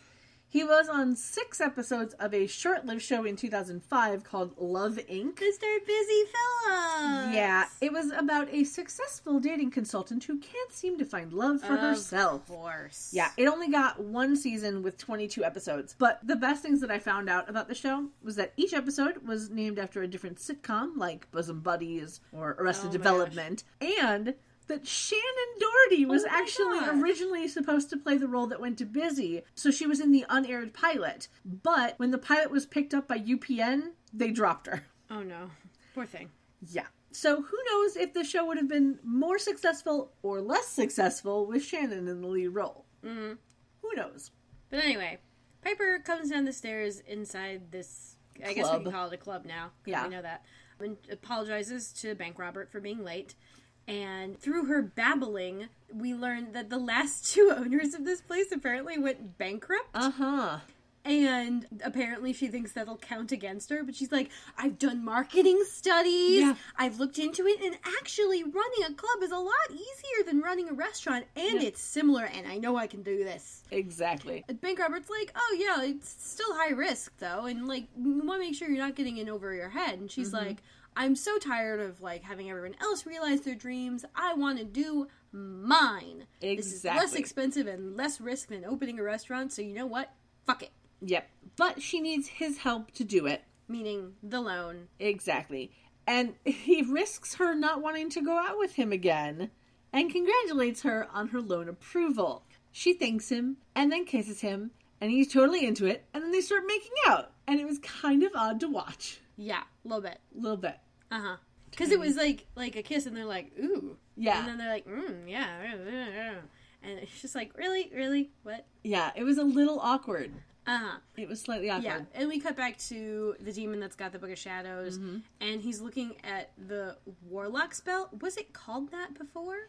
No, but see, here's the thing. I think I make mention of it later on when they actually say the spell. They had to have written that spell in the book because that spell came from the back of the spirit board. True. As possibly. He's looking at that and he's talking in the weird sounding supposed to be backwards really. language thing. And Jeremy appears in all his cable knit glory, wielding a knife. Yes, his thorn-torn cable knit glory. Indeed. The demon is apparently giving him a second chance against the Charmed Ones, and with the flick of a hand, Jeremy disappears. And we cut back to Piper and Bank Robert still making out. Yep. The wind blows on Piper's hair. Which is odder in this context because they're inside. And we hear Graham's voice say, the power of three. The power of three. And Piper pulls away and she's like, you hear that? And Graham says it again. Yeah. And Piper looks around when Jeremy pops up. But she sees him and is apparently too stunned to do anything. I would be too if my dead warlock ex-boyfriend that I helped kill after he tried to murder me popped up a year later in a club that I'm trying to buy. Like, I would be freaked out too. Yeah, totally. And so she doesn't say anything, and then she's the only one facing him. And then Jeremy, like, takes the knife that he's still holding and uses it to knock Bank Robert unconscious. Yeah, for some reason he doesn't stab Rob. He just knocks him out, which is just, it's weird. Well, I don't know. He wants to deal with him later. He's focused on Piper. I guess. 'Cause she's the one who jilted him, I guess. I don't know. Anyway. So she screams and backs away, and, Jeremy, ever the clever one, says, "You're dead, witch," which I think is a line that he said it was the first time we saw him. Piper freezes him and then seems to realize who he is. She's like, Jeremy? Well, it finally processed. Yeah, it finally clicked in her brain. And then we cut over to Prue's office, where Prue is sitting at her desk, and the phone rings, and it's Piper calling her to let her know that Jeremy has just attacked her. Prue, of course, says that's impossible since they vanquished him a year ago. And then we cut back to Piper in the club and says, well, he must have gotten unvanquished somehow, and since they don't have the Book of Shadows, they're going to have to remember the spell together. She says that she's conferencing Phoebe and then pushes a single button on the phone, bringing Phoebe into the conversation, which is only possible if she had called Phoebe first. She did. She had to have, but I'm just saying, that's the only way that works. And Phoebe answers with AT&T, the power of three. It was cute. It was a very cute moment, and again made me think of the Call ATT, 1-800 Call ATT commercials. Yeah, and then Prue's like, oh wait, wasn't that it? That was the spell. The power of 3 will set us free. And then Jeremy unfreezes, which freaks Piper out, so she freezes him again. And then he unfreezes again, and she freezes him again. And she's like, he's fighting through my freezes. And Phoebe's like, put us on speakerphone so we can say the spell together. And he unfreezes once more, and then taunts Piper with the dagger. He's trying to attack her, and she ducks and tries to get out of the way. And they repeat, the power of 3 will set us free, like 4 times in total. Uh-huh. And all at different speeds. Yeah, it was kind of funny. And then Piper ducks as Jeremy explodes into pieces. Yep. Kind of like he did the first time. Pretty much exactly. Mm-hmm. And then Prue and Phoebe... could have actually been the exact way that they did it before. I don't think it was. It looked a little different. But they had the actual actor, so, like, they could have done something different. True, but I'm just, No, like, his arms weren't as high, because I think before he went, like, whoa, like, arms all the way up in the air, pretty much. And this time they were just kind of, like, out. I'm pretty sure. Okay. I honestly don't remember. No, because I remember making fun of it the first time around. And it wasn't as ridiculous this time. Okay. Anyway, Prue and Phoebe, of course, are calling out for Piper, and she gets up and she's going like, ow, holding ow, her arm. Ow. They don't make mention of it the entire rest of the episode, so I think she might have just banged her arm on something. It isn't actually hurt, but she is saying ow. Mm-hmm. But she says that she's okay and that he's gone again, and then does this like adorable little blow of her hair, like to make her hair grow out of her face, and we go to commercial break. And when we come back, we are outside the building again. And we see a man talking with a cop, and there's an ambulance parked near the door. And we can now see how big and boxy this building is. So it looks like the name The Industrial Zone does fit in well. Yeah. It works. And then a car pulls into view, into camera. And we go from the black wheel of the car to the black pants of a man standing in front of the camera. It was a really nice transition. Yeah. I enjoyed it immensely. And if transitions like that keep happening in this season, I'm going to comment on them again. Because it was interesting.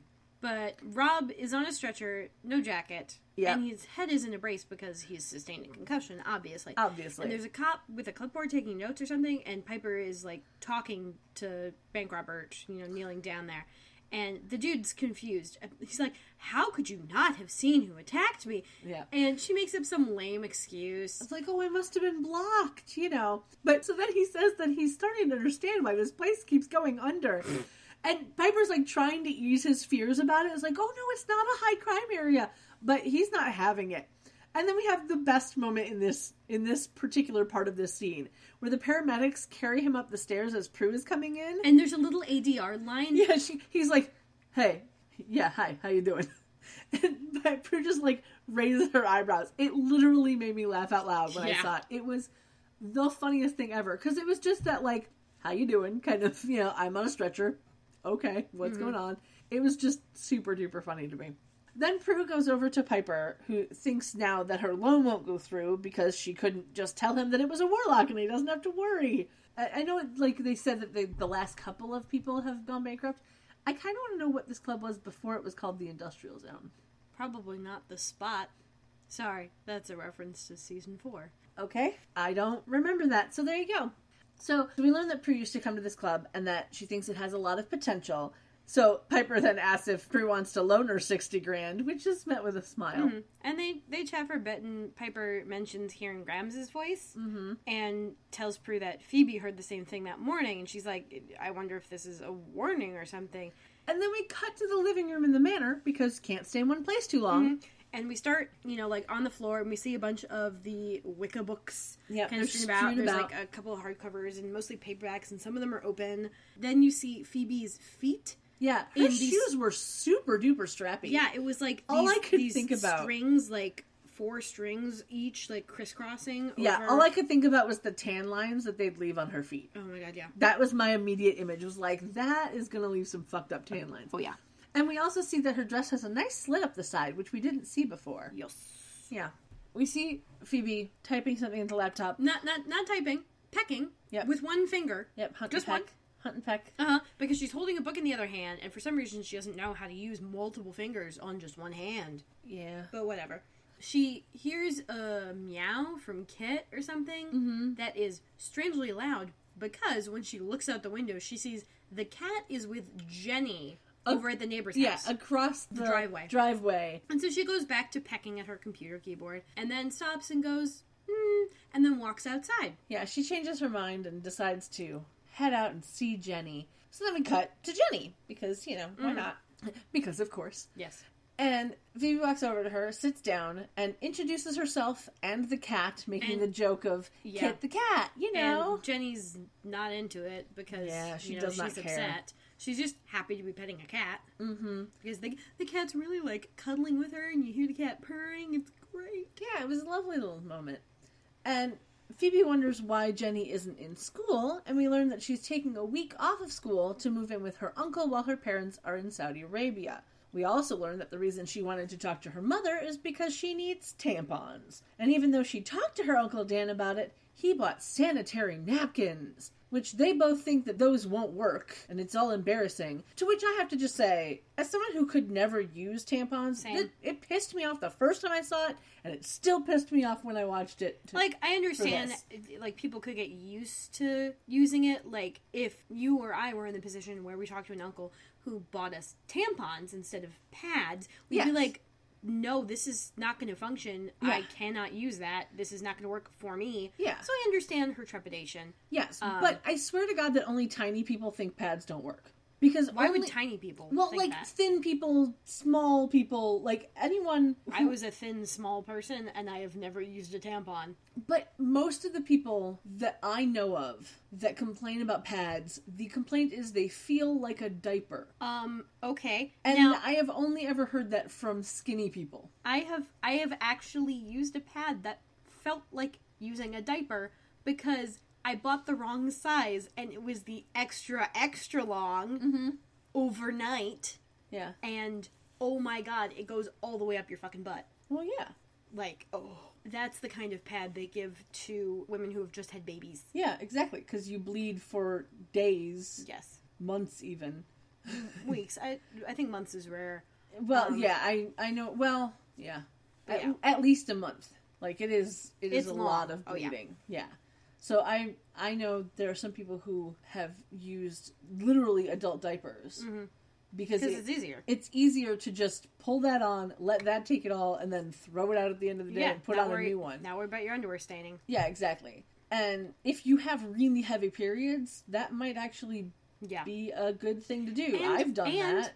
We all know Poise makes some great, discreet adult diapers for those aging peoples. Exactly. Who have bladder leakage because they're old. Exactly. And if it can hold water, it can hold blood. This is true. So, there's that. As long as you change it often enough, you're good. Exactly. So, yeah, Jenny, get with the program. Use Damn pad. Straight. Also, he might not have bought the right kind of pad. Well, there is that. I will admit. Because, let me tell you, one time my dad came home with panty liners. I did not need panty liners. Yeah, no. Those are not meant for your period. No. No. Those are meant... Those are possibly meant if you have, the super jumbo tampon. Yeah, panty liner... Okay, see... No, this is... Yeah. Panty liners are meant... Buckle in, people. Yes. With or without uteruses. Yes. Panty liners are meant to be worn with tampons, just in case the tampon leaks. And they're also meant to be worn on the days where... I don't know if this happened to you, but when my period... A few years ago, when my period was kind of regular, it would go 5 days, and then nothing for a day, and then another day. So That's fun. Yeah, it's annoying is what it is. But so the panty liners is for the day when it stopped, but it'll show up. So you have a little bit of protection there, just in case. Yeah, and see, before I was on birth control, it was heavy, medium, medium-ish, light, and then dribble. Yeah, see, for me, the only time my period was ever regular was when I was on birth control. Mm-hmm. And then it went down to medium, light, dribble, possible dribble. So, I got better at basketball. Nice. No, I'm still sad though that the Planned Parenthood that was by my house closed. I was thinking about being an escort for them. That's nice. Because there's one in Aurora, apparently. Okay. Like either that, or I don't know. Maybe I'll see if there's a different volunteering position I could do with them, or I could just donate. But honestly, I don't have a lot of money to donate, and Now, there's a lot of things that are probably going to need it. Yep. So, honestly, it'll probably, if I'm donating to stuff, it'll probably just be the ACLU and Planned Parenthood. Yes. Because they're the two that can do shit. Absolutely. A lot of shit. Absolutely. So much shit. Planned Parenthood is awesome because without them, I probably wouldn't be alive. Mm-hmm. But that's a story for another day. True. I believe that's a story you've already told me. Possibly. So yes, after that bout of tempondering, back to the show. Back to the show. We see Phoebe has noticed Kit's collar with the triquetra symbol on it. Thank you. You're welcome. Because I know neither you nor Phoebe can say it. Yep. Yeah, we'll get there in a second. Jenny asks Phoebe if she can get her some tampons. And she kind of distracted. Is like, sure. Yeah. And then says something about connection. Jenny's like, what? And then Piper pulls up in the green Jeep next door. And Phoebe excuses herself and picks up Kit and starts to leave. And Jenny gets kind of pouty. Well, she took the cat away. I'd get pouty. But it was also I have to go now. And so Jenny's just like, oh, okay, you're leaving me. Kind of. She had that moment of, abandonment. Yeah, a little bit.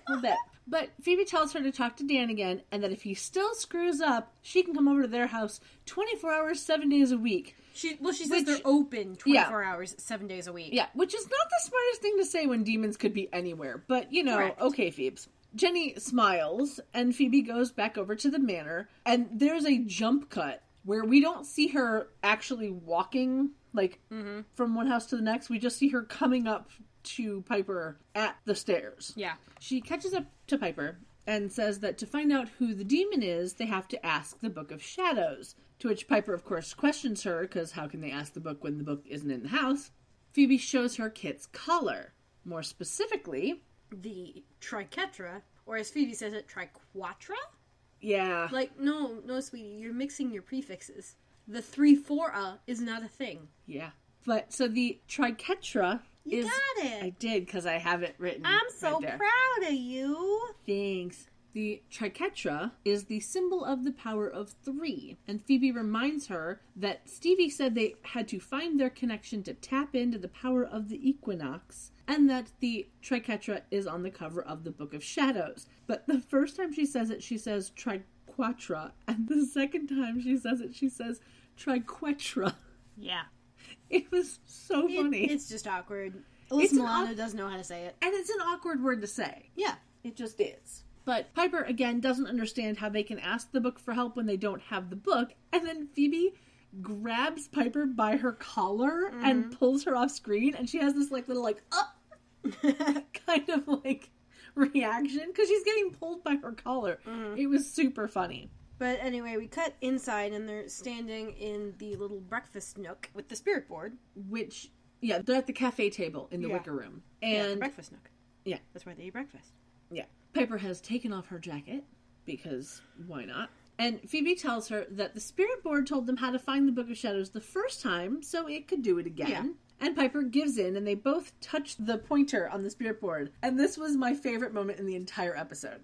Phoebe tells her to close her eyes and feel it. And Piper, mouths, I feel it, in this, it was the funniest thing ever. I want to see if I can find a gif of it and put it on the website, because it was the funniest thing, she's mouthing this, I feel it, and then the wind blows. And they both hear Grams' voice saying, the power of 3. And as Piper looks around, the pointer moves, and it spells out Abraxas. And they both look at each other in that, weird, what the fuck does that mean kind of way. And I tried to look up Abraxas, and I found out that it's a deity in the Gnostic faith, not to be confused with agnostic faith. But the wiki page is, super confusing. So instead, I went for the disambiguation page and found out that it's used in a multitude of ways. So, just to name a few, there is a Czech rock band, an Indian rock metal band, and an American death metal band that use Abraxas as their name. The Latin rock band Santana named their second studio album Abraxas back in 1970. There's a character in the Marvel Universe named Abraxas, who is sometimes called the Dark Man, who first appeared in Fantastic Four Annual 2001. And within the context of the stories, Abraxas is a cosmic entity who embodies the destruction of the entirety of the Marvel multiverse. The existence of Galactus prevents him from emerging. And in the Harry Potter series, J.K. Rowling named one of Draco Malfoy's grandparents Abraxas Malfoy. He died before the series started, but he was friends with Professor Slughorn. And looking into the wiki page for that info, I learned something that I didn't realize, is that apparently Draco Malfoy is nephew to both Bellatrix Lestrange and Andromeda Tonks, which makes him and Nymphadora Tonks first cousins through their mothers. Yeah, Draco's mother, Bellatrix, and Andromeda are all sisters. Right, but I had forgotten that. Okay. That was the bit that I had missed, is that I had just forgotten that. Uh-huh. So, yeah. In the 2015 movie Jupiter Ascending... Art Deco spaceships! Art Deco spaceships! Yes. The spacefaring dynasty of merchant princes, according to the Wikipedia, is the House of Abraxas. House of Abraxas, which isn't Abraxas, but when you look up the Abraxas Wikipedia... one of the disambiguations switches the S and the X. Yeah, it is the same type thing. So instead of being Abraxas, it's Abrasax, basically. Abraxas. It's not that hard. You just said it the same way twice. Abraxas. That's different. But the way that it is spelled... They just switched the S and the X. That's right. It. Probably because some Yahoo like you mispronounced it and they recorded it wrong. Possibly. Who knows? The point is that the way that it's spelled, Abraxas is Abraxas, and Abrasax is spelled Abrasax, which in my brain, it just looks like it should be said Abrasax. Anyway. Oh, you know what's funny? So Eddie Redmayne auditioned for Kylo Ren. Okay. And apparently, because he started doing a weird-ass voice like he does in Jupiter Ascending, he didn't get the part. Interesting. Which I love Eddie Redmayne's weird-ass voices, especially in Jupiter Ascending. It works even though it's so nonsensical and kind of ridiculous. You're just like, no, I get it. This is cool. But yes, if you have not seen Jupiter Ascending, I know I said this a few episodes ago when you were talking about something else, yeah. Well, I was talking about my experience at Chicago Comic-Con. But yeah, it's not an entirely plot integral movie. Like, the plot doesn't have complete integrity. It would have been better if they'd been able to stretch it out. But it's a world that has a lot of deep world building that's already been done. Mm-hmm. And I love that there's an entire, like, bit where she basically goes to the space DMV so she can get her proper ID, because apparently she's a genetic reincarnation of the matriarch of the Abrasax family. And there's, like, genetic animal hybrid people, like... Sean Bean is in it, and he doesn't die. It is a weird fucking movie. It's so weird. I finally got to see it. It is a weird fucking movie. I love it.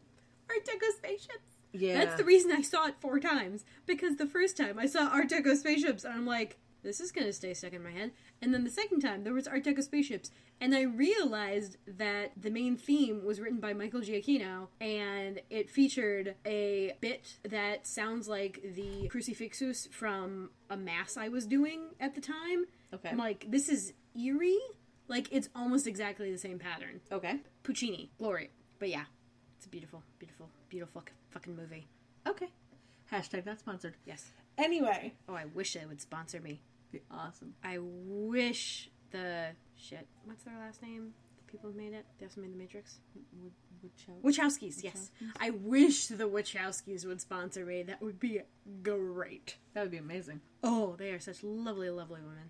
Anyway, so we cut to the demon, who now has the name of Abraxas. He turns to the Woogie Man spell in the Book of Shadows, which, again, wasn't in the Book of Shadows, so they had to have written it into the Book of Shadows. Well, we know. We saw them write it in. Right. I'm just saying. Yeah. But we actively saw them write that one in, and it wasn't illuminated like the Power of 3 spell. True. So, he turns to the Woogie Man spell, and he starts to read that one to undo it. And we cut back to the manor, where Piper is sitting on the couch in the living room. Phoebe walks in, reading from some random book that she got from the bookstore about Abraxas. And this one's a paperback. Uh-huh. And we learn that Abraxas is a demon of the astral plane who destroys witches by demonizing their powers. And she wonders what this has to do with the Book of Shadows, and Piper realizes that that's where their powers come from. And Abraxas must be turning it evil somehow. And she's like, well, that would make sense, because, Jeremy was unvanquished. Yeah. And then Piper adds, and the Wookiee Man. And she's kind of staring off of Phoebe's shoulder. And Phoebe's like, wait, when did the Wookiee Man become unvanquished? And Piper just, points. A couple seconds ago. And Phoebe looks behind her and sees it, and they jump up. And Phoebe's like, freeze it! And she's like, it doesn't freeze, remember? And then she asks Phoebe what the spell was. And Phoebe starts to recite the spell, but she only gets the first line before she somehow, for some reason, can't remember the rest of it. Well, she's stressed. Yeah. And then the black Wookiee Man smoke starts to come up to Phoebe's neck, and she grasps for her throat. Piper, fortunately, remembers the second line, and she says it in very Piper-y fashion. Yeah, it was nice. As this, black tendril is, up the side of her face. Yep. And then they both say the last line of the spell, because they remember it. Mm-hmm. And the Wookiee Man is vanquished again in little light balls. And right at the end, there's something that you could either hear as a baby crying. Yeah, it sounded like a baby crying. Or a weird, pitched choking sound. It sounded like a baby crying to me. I can hear how you thought it sounded like a baby crying. Because at first it sounded like that to me, and then the very tail end of that was like, oh, no, that's not a baby. Babies don't make that specific noise. But yeah, it sounded weird. It did. It sounded really weird. And I was like, why is there a baby crying? It was an odd, subtle sound that I hadn't noticed before. So the best part is that after the Wookiee Man is vanished, Phoebe, pulls up the top of her dress so she doesn't have a wardrobe malfunction. Yeah, it reminded me of Princess and the Frog, when the friend just, grabs her dress and she just kind of, shimmies it up. Yeah, it was And then very she's funny. like, okay, I'm ready. I actually haven't seen Princess and the Frog. I don't think I have that one. Yeah. I want to, I just haven't gotten around to it. Mm-hmm. Back to the show. Piper realizes that Abraxas must be reading the book backwards to turn it evil, because the spell to vanquish Jeremy was at the back of the book, and the spell to vanquish the Wookiee Man was right before that. And they don't mention the love spell because nothing was vanquished, and clearly they'd already undone it, so there was nothing really to undo again. Yeah, it was just a spell. It just happened to be a spell. But, so, because the Power of Three Will Set Us Free spell was written on the back of the spirit board, they had to have written it in the book, which would also make sense as to why it was at the back of the book, because that's where the pages were. So, though I do think it interesting that they put that at the back of the book, but the Wookiee Man spell was before that. And I could have sworn that they wrote the Wookiee Man spell somewhere toward the middle of the book. Yeah, it's a giant continuity error. Yeah. They're just like, hey, what do we have the resources to recreate from last season? Yep, basically. So Phoebe realizes that they have to warn Prue, and they walk into the foyer where, for some a la convenience reason, Phoebe touches a photo frame of the three girls. And she gets a premonition of Prue getting killed by a man with a ring that looks a lot like the ring that Nicholas had, but that man does not look like Nicholas. And when we see the ring, there's a tiger growl sound thing. Well, yeah, that was there the first time. Yeah, but I didn't notice it the first time for some reason. So this episode, there's just a lot of the subtle. I think I commented on that when we. You might have, but I just think it's interesting that there's subtle sounds that I'm now noticing that I didn't notice before. But Piper asks what the premonition was, and Phoebe tells her that she saw the warlock Nicholas killing Prue. So that man is supposed to be Nicholas after all. But they couldn't get the actor back. Yeah, I will tangent about him when we get there, as I like to drop knowledge when we actually see someone and not as just foreshadowing or a premonition. So, cut to Buckland's, where there's a bunch of people milling about in the hallway. Prue is walking down the corridor and is wearing a black dress where the straps again look like bra straps. It's still more appropriate than most of the shit she's worn. Very true. Granted, not as appropriate as the last thing she was wearing there. Again, very true. She stops when she sees Mrs. Milton, and then a man in a striking cobalt blue shirt, black tie, and black pants approaches her and tells her that Phoebe is on the phone. But Prue says that she'll call her back, and he's like, but she said it was important. She's like, she always says it's important. I'll call her back. It's fine, yeah. So Prue then goes over to Mrs. Milton, who is wearing a black suit and a large pearl necklace that I would swear my grandmother had. Yeah, and it would look gaudy and cheap on anyone else. Oh, yeah. Yeah. It was one of those things where, like, rich ladies in the 80s would have worn it because it was big. Yep, absolutely. And not necessarily because it was actually expensive. Yeah, very true. So, Prue then has a conversation with her where we learn that her husband has been gone for 8.5 months. And she asks Prue how long it's been for her because apparently she has good insight and can tell that Prue is missing someone. And she's like, oh, it's not long, you know. And then we see a guy in a catering uniform walk past a wall, and then the man from Phoebe's premonition appears out of nowhere. This is our new Nicholas, who Prue recognizes as Nicholas. Even though it's clearly not. So in that 70s episode, Nicholas was played by my old school chum, Andrew Jackson. Yeah. In this episode, he is played by Rick Kramer. I tried to figure out why they changed the actor, but I literally could not find anything anywhere that would tell me why. So I don't know what's up. But I wonder if they thought they could just pull a Bewitched on us and we wouldn't notice. I think they just couldn't get the actor, and they're like, we'll find a reasonable dupe for him. Never mind the fact that he's at least 10 years younger.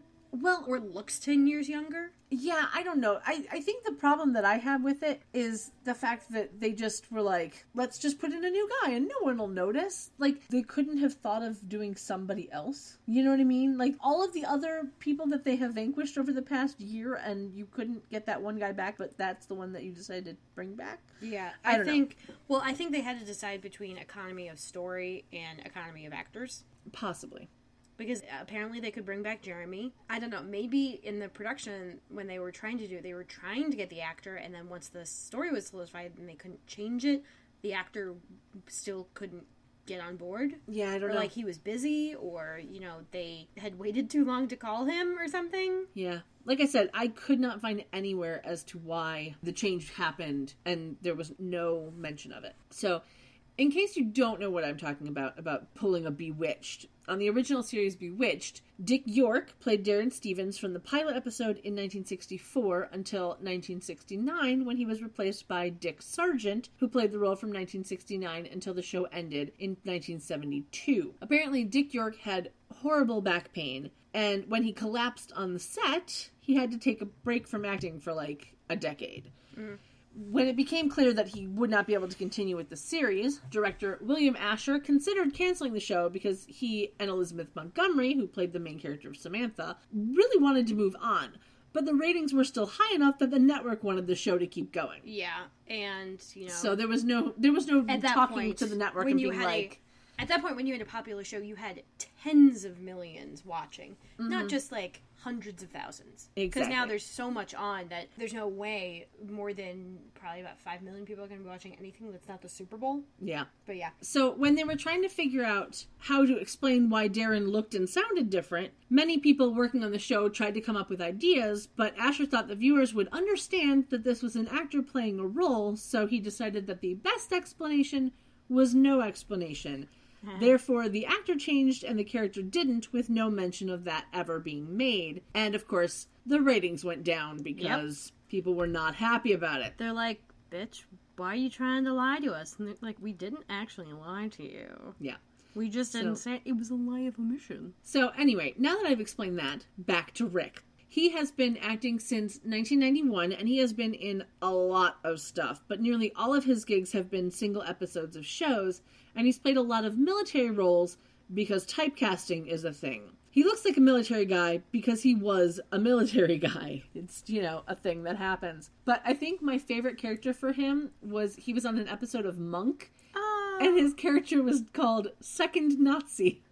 What? Which made me laugh. I looked up the episode, but there was no first Nazi listed on IMDb. There was illiterate inmate, though, so that was kind of funny. But the funniest thing that I found out about this guy, all of the credits on his acting resume were fake when he got his first film job on the Denzel Washington action movie Ricochet in 1991. He literally faked his resume to get the job.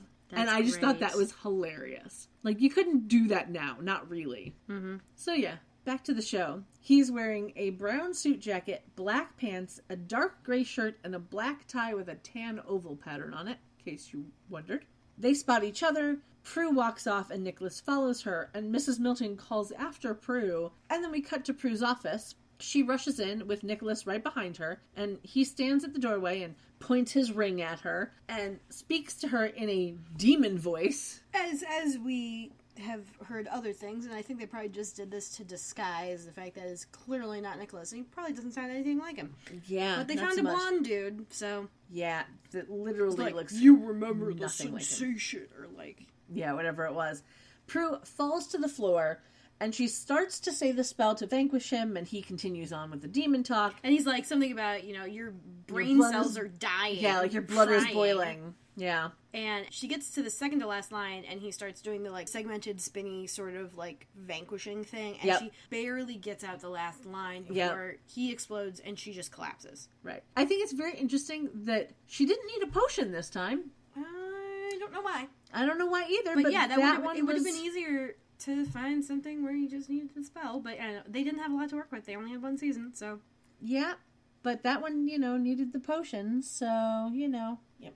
So, he is vanquished in his lovely spinning way that he goes. Prue collapses, and we go to commercial break. When we come back from commercial, we get an exterior shot of Bay General Hospital, which we have seen before in the Wendigo episode. Prue is lying on a bed, and Piper and Phoebe are standing beside her as a doctor finishes taking her blood pressure. This doctor is played by Jesse Goins, and his entire career is basically just single episodes of shows. The longest run that he had on anything was 21 episodes on a show from the early 80s called The Greatest American Hero, where he played Sylar. I've never seen it, but maybe somebody out there has. Oh, I heard you say Sylar, and I was like, Heroes? Nope. Although, Greatest American Hero, so... There you go. Slight connection? Spelled differently. He started acting in 1978, and he is still acting today, and last year, 2015, he played a minister on Jane the Virgin, for anyone who watches that show. Thought it was kind of funny. So, we see that Phoebe has added a jean jacket with the sleeves rolled up to her outfit, and is wearing a tan bag that looks like it's made out of hemp, that she's wearing, messenger bag style over her neck. The doctor says that she's all better, but he wants to run a few more tests. And Prue assures him that she knows how to stop it from ever happening again, and he leaves her to go get her discharge papers. Inexplicably. Yeah. He should have been like, well, then you know what happened. Would you care to inform your doctor? Exactly. But, apparently blood boiling and... the fact that her temperature shot up to 106 in a couple of seconds and then went back down. Yeah. But, Prue gets out of bed, and Piper says that she almost died, which gets a "what else is new" reply from Prue. So that's kind of funny. Yeah. And during their little chat, we learned that since they always thought no one could take the Book of Shadows out of the house but them, that the Book of Shadows might still be in the house, just on the astral plane, which apparently coexists within our own plane. Piper then realizes that means... Along with all those snakes. Piper then realizes that means Abraxas is still in the house too, and Phoebe says they need to find a doorway or a window to get to his plane before the end of the equinox. Is that where St. Patrick put all the snakes in Ireland? On the astral plane? Possibly. Maybe. And then send it off to pick up Samuel L. Jackson. Yes. Anyway. Phoebe says they need to find a doorway or a window to get to his plane before the end of the equinox, so Prue can kick some astral ass with the power of one. Prue, of course, looks a little bit upset by this, and she grabs her stuff and leaves the room, and Piper and Phoebe follow her. Piper asks what's wrong, and after a bit of prodding, we find out that Prue thinks that it might be a good thing that Abraxas may be getting to the beginning of the book and be able to strip them of their powers, because she's still upset that she couldn't save Andy, and thinks that if they don't have their powers anymore, that everyone in their lives will be safe. And because then she's a moron. Yeah. She storms off, and Phoebe starts to go after her, but Piper stops her and quotes Hamilton by saying, "Let her be." Yes, she quotes Hamilton before Hamilton existed. Yes. Yes. Uh-huh. But she's seriously a moron if she thinks that just getting rid of their powers is going to save anybody. Or, that destroying the book won't leave them completely open for fucking everything now. Mm-hmm. Exactly. Or that part of his plan after undoing the entire book is to then go kill them. Well, Piper brings that up. Because then he could face them. Yeah, Piper brings that up. Mm-hmm. That he's not just going to let them go. He's going to kill us. And she's like, well, not if all he wants is the book. If all he wants is the powers. It's like... No. That's his technique to get you to be vulnerable. Yeah, exactly. Like, no, stop being a moron. But whatever. So then we go to an exterior night shot of the manor, and Piper and Phoebe are in the kitchen.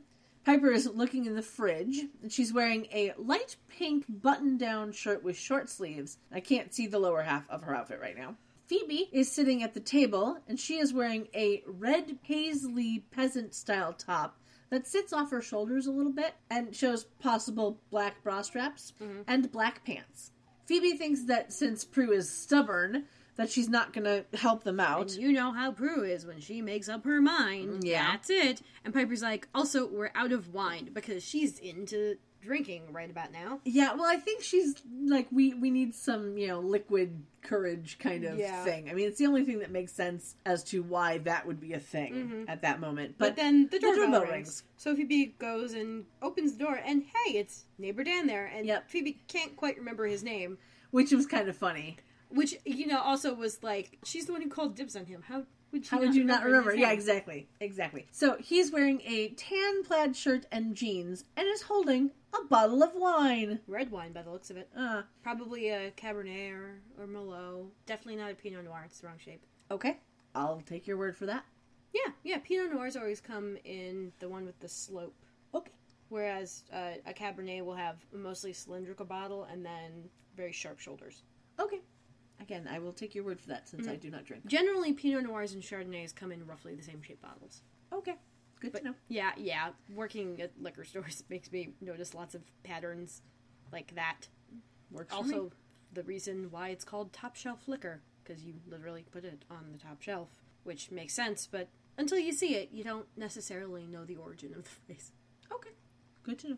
So they exchange hellos, and he hands her the wine as thanks for getting Jenny to talk to him. She thanks him, and she's like, this is very sweet and also timely, but not necessary. Yeah, exactly. But he asks if Jenny can come talk to her again anytime she needs a woman to talk to. Phoebe, of course, says of course, and then asks if Jenny told him what the problem was. And they kind of laugh, and then he's like, I don't know what size to get, because there's like 5. And she's like, Junior is probably a safe bet. Now, since I don't use tampons, I had to look it up and see if there were really only 5 sizes. And what I found was there's light, which would be the junior size, regular, super, super plus, and ultra. And I legit looked at that and went, are they comic book characters? Like, seriously. Mm-hmm. Who named this shit? Yeah. Just saying.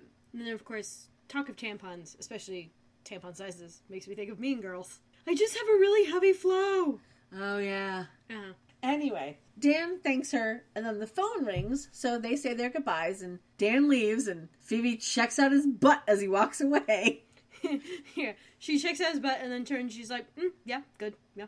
Yeah, it was kind of funny in that, like, I am objectifying him kind of way. And then we cut to the kitchen, and Piper's on the phone, and we can see that she is wearing greenish-colored cargo pants, which aren't baggy. They were, like, actually really tight cargo pants. It was kind of odd, but whatever. And she's talking on the phone, and she sounds disappointed. She's like, no, I understand, and then just hangs up. Yeah, she hangs up as Phoebe walks in, and we learn that her loan has been denied, even though the day before he said it wasn't, but, what a dick. She tells Phoebe that was Bank Robert's assistant calling him because he didn't feel like he could do it in person or even over the phone. Yeah. This is like getting broken up via text. Yeah, it's a little awkward, but Piper seems to be okay with it, and she's really glad that she never slept with him. Mm-hmm. And after a moment of just random back and forth, Phoebe holds up the bottle of wine and is like, wine? Just kind of offers it to Piper. It was hilarious. I would have loved if that scene just went like an extra 2 seconds where Piper just goes, we're never mind. Yeah, that would have been cute. Blue agrees. Exactly. Then we get a exterior night shot of the police station that we've never had before. It's taken from across the street, and we see 2 motorcycle cops leaving from the parking lot at the side of the building. It was an interesting shot, because we've never had that one before. Just thought I'd mention it. Prue walks up to Daryl, who is in a purple shirt with black pants and a purple tie that has like a diamond pattern on it and like little gold diamonds on it. It was an interesting tie. Daryl always looks good in purple. Daryl looks good in fucking anything. Yeah, but especially purple. Like, there was that one weird combo where he had, like, an orange shirt and a red tie, that on anyone else would have looked horrible.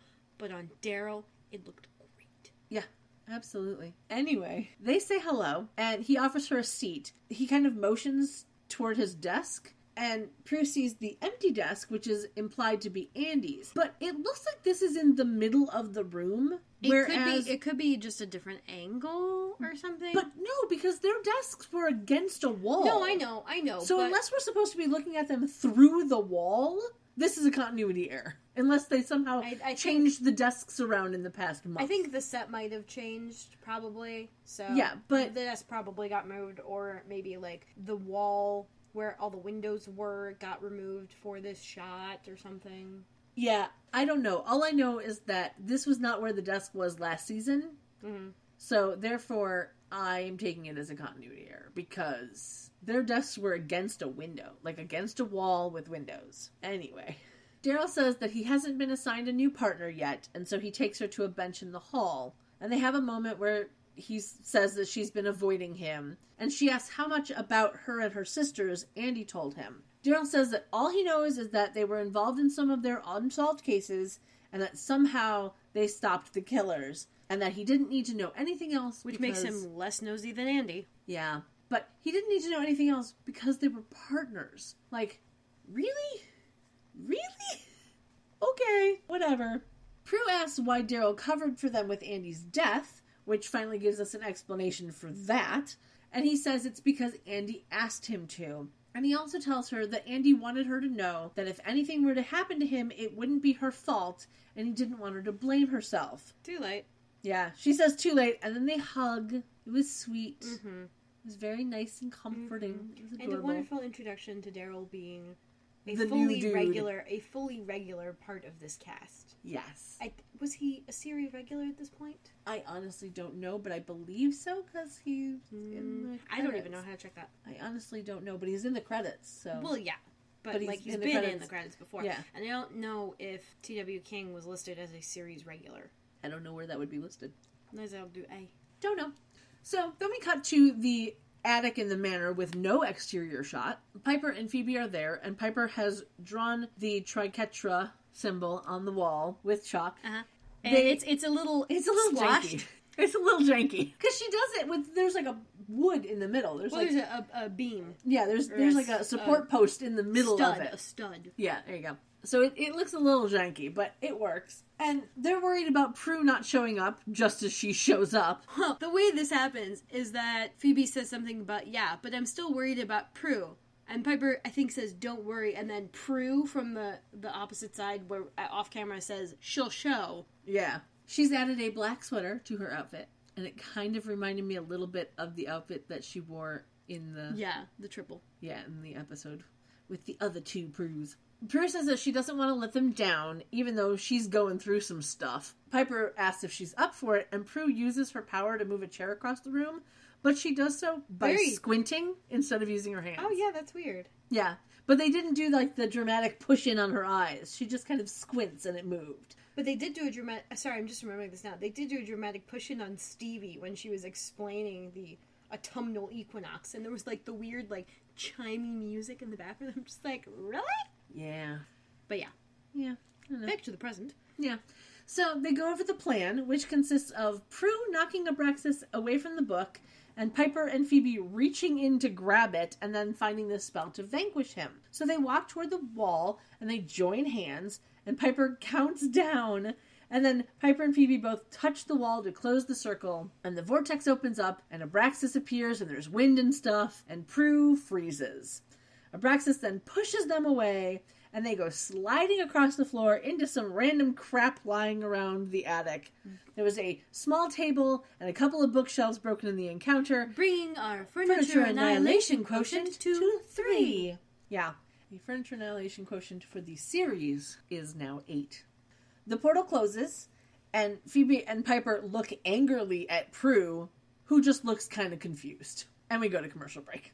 It was an interesting little moment where you could tell that they were trying to look angry, and it only kind of worked. Yeah. But, yeah. So when we come back from commercial, we get an exterior shot of the manor that pushes in from the street, and the girls are walking down the stairs. Phoebe and Piper are ganging up on Prue because she hesitated, and Prue thinks that she can't defeat Abraxas, but Phoebe says that something's holding her back and she needs to figure out what her problem is before they all die, which makes Prue start to cry, and she starts breaking down again about not being able to save Andy and keeps crying, and then they give her a hug to comfort her, and they assure her that it wasn't her fault because he came to the house even after she warned him because he was a protector of the innocent just like they are. Mm-hmm. And they remind her of all the good that they've done, and she finally seems to kind of calm down a little bit. Yeah. And as they hug, the wind blows, and they all hear Grams's voice say, "The power of 3." And they all kind of look around and question if they all heard that, and then they hear it again. And Phoebe and Piper finally realize that what the Book of Shadows meant by the power of 1 was all 3 of them working as one. Which, okay, yeah, vague wording, guys. Yeah. Girls who wrote that fucking page. Yeah. Phoebe then looks at her watch and realizing that it's almost sunrise, asks if they want to try again. And Prue says yes, but that Abraxas will be ready for them in the house, so they have to take him by surprise by going where they're most powerful and connected. Which is apparently not in the house? What? Yeah, weren't we told last season that they were most powerful in their house? Yep. Just saying. Whatever. So then we get the exact same sunrise shot from earlier with the sun coming up behind the buildings with the water in front. Nice. So they reused the exact same shot. Like it wasn't even remotely different. I would expect nothing else from an episode that features SWA properties. Very true. Then we cut to the park where Prue, Piper, and Phoebe have joined hands around the stone that Piper and Phoebe were around before. This time, nothing is on it, and they're not naked. So yay. Prue is now wearing a pink top and dark jeans. Kind of boring outfit. They start saying the spell that gave them their powers. And we cut in between Abraxas reading the spell backwards and the girls saying the spell forwards. Yep. And then back to Abraxas, who sees the pages just kind of flip shut in the book. Yeah. So he turns it back to the spell and continues trying to undo it. And we cut back to the girls who are still saying the spell. And then the book disappears from in front of Abraxas. In the astral plane. And drops out of the sky onto the rock. Yeah, it was kind of funny because they kind of were like, and like, no, keep chanting. And so they keep saying the spell again as Abraxas appears above them in like a little bubble portal thing, confused to hell as to how they got in there. It looked like a cloud. Yeah, a little bit. Like a CGI cloud with him projected in 2D on it for what's supposed to be a 3D thing. Yeah, it was kind of odd. It was a little bit odd. And then we see, like, lightning forming between their hands as they continue to repeat the spell. Yeah. Which finally, somehow, that helps.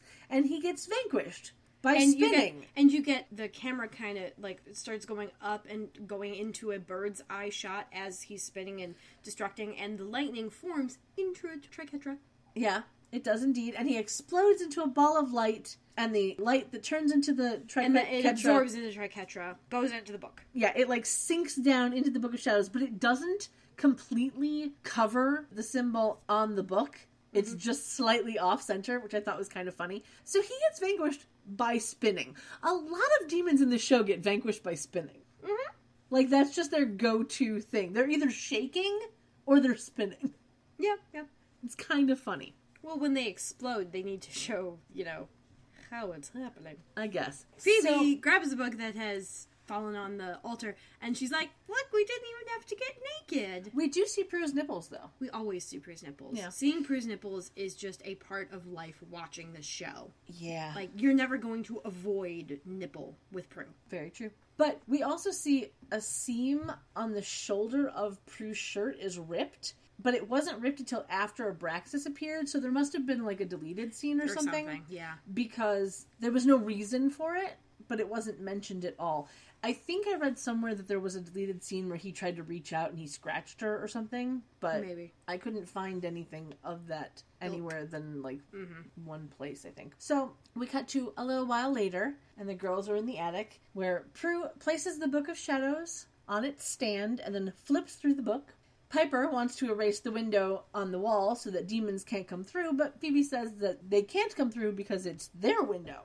Mm-hmm. Like, it's ours, not theirs kind of thing.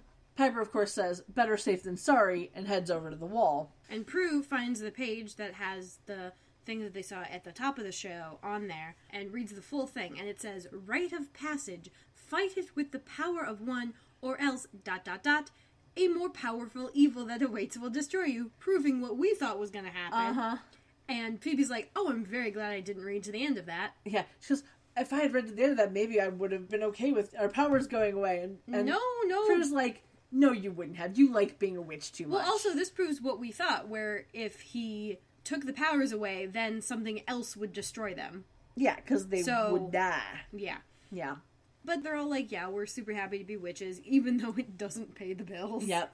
Phoebe then asks Prue, "Did you get it?" And when Prue says yes, they happily go over to Piper and hand her an envelope that has a check for $60,000 in it. And Piper gets that voice that she got when Prue first said, "I love you." Yeah. And she's like, "You guys, where'd you get this?" Yeah, like, how did you do this? And Prue says that she and Phoebe took out a second mortgage on the house to help buy the club. And this was part of a home equity loan. Which would make them all partners in the club as long as Piper is okay with working with her sisters. Piper thanks them, and they all hug, and the wind starts to blow, and we hear Grams's voice say, "The power of 3, one more time." And then the pages turn in the Book of Shadows, and some little light balls show up, and then we see Grams's spirit appear. And she is in a very gauzy, flowy purple dress. Yes, with bell sleeves. Yes. It was really cute. Very Grams. Yeah. And we learn that Grams is the one who's been flipping the pages in the book. And she honestly doesn't look any older than we saw her in that 70s episode. Very true. She does not.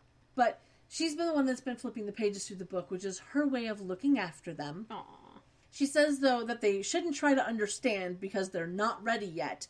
But the fact that they could hear her before and see her now means that someday they might be. She then tells them that she loves them and disappears with her arms outstretched. And the book continues turning to a specific page. Piper jokes about the attic getting crowded. And then they go over and look at the page where Grams has written, "Happy Anniversary, my darlings," on the page.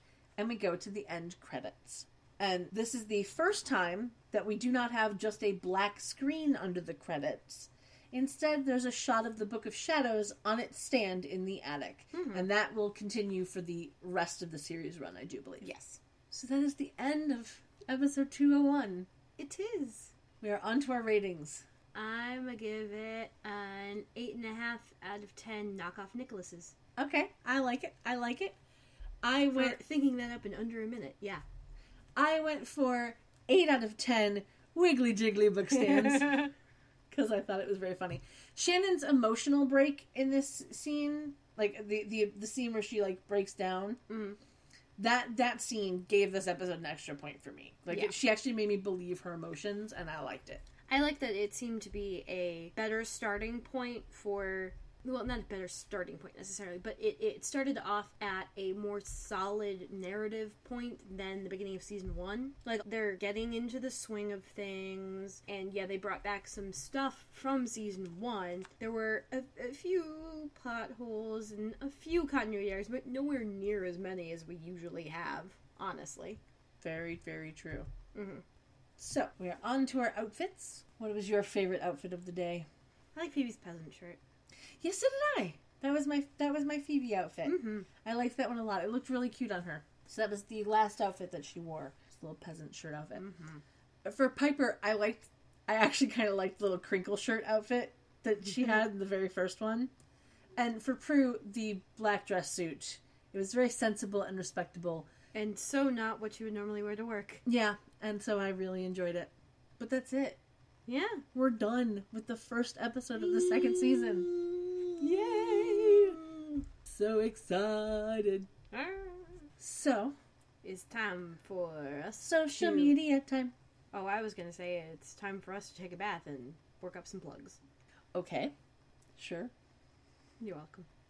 Anyway, as per always, you can find us at charmchats.com. You can email us at charmchats@gmail.com. You can find us on pretty much all the social media, minus LinkedIn, Tinder, and Grindr, which are really not our thing. Or OkCupid. Though technically I am on OkCupid. But yeah, they sent me a thing for being a moderator, and I tried clicking it, and then they made like, "Oh, this doesn't exist." I'm just like, what? Interesting. Or no, it's not available on the app. And just like, only ever use it on the app. You would know this if you looked at your shit. So, whatever. Interesting. Anyway, you can find us on Twitter Facebook and Tumblr. Oh, yeah. Charm Chats Pod. Yes, Twitter and Tumblr are Charm Chats Pod. Instagram, Snapchat, and Facebook are all just Charm Chats. As well as Patreon. Yes. And if you go to Patreon, so now that we are in the second season, episode 120, which had a certain name that was taken out, if you become a Patreon patron, then you can get the episode with that name back in. Yes, but you only do that if you feel like Sharon. I will let you say it once right now. Hashtag Auntie Sharon 2016. There you go. So, but that is only available to our Patreon supporters at any level. So even if you just pledge $1, you will still get the opportunity to listen to that version. We may do that again at some point in the future where we put out some sort of episode just for our Patreon people that may or may not have anything to do with Charmed. Yeah. But will still be entertaining because it will involve us. Yeah. So there's that. So that is patreon.com/charmchats. And again, you can pledge anywhere from $1 to $5 to $10. We even have a $20 tier. If for any reason you would like to pledge more than that, just email us and we will make that available. Yes. Absolutely. Yes. It is literally no trouble. None at all. So that's it. Yeah. We are done with this episode. Mm-hmm. So, until next time. Sleep tight. Don't let the warlocks bite. Bye. Bye. Phoebe, Piper, and Pooh, they've got evil to slay and some potions to brew. So we'll see where it's at next week with Kendra and Kat on Charm Chats. I conjure thee, I'm the queen, you're the bee, as I desire, so shall it be.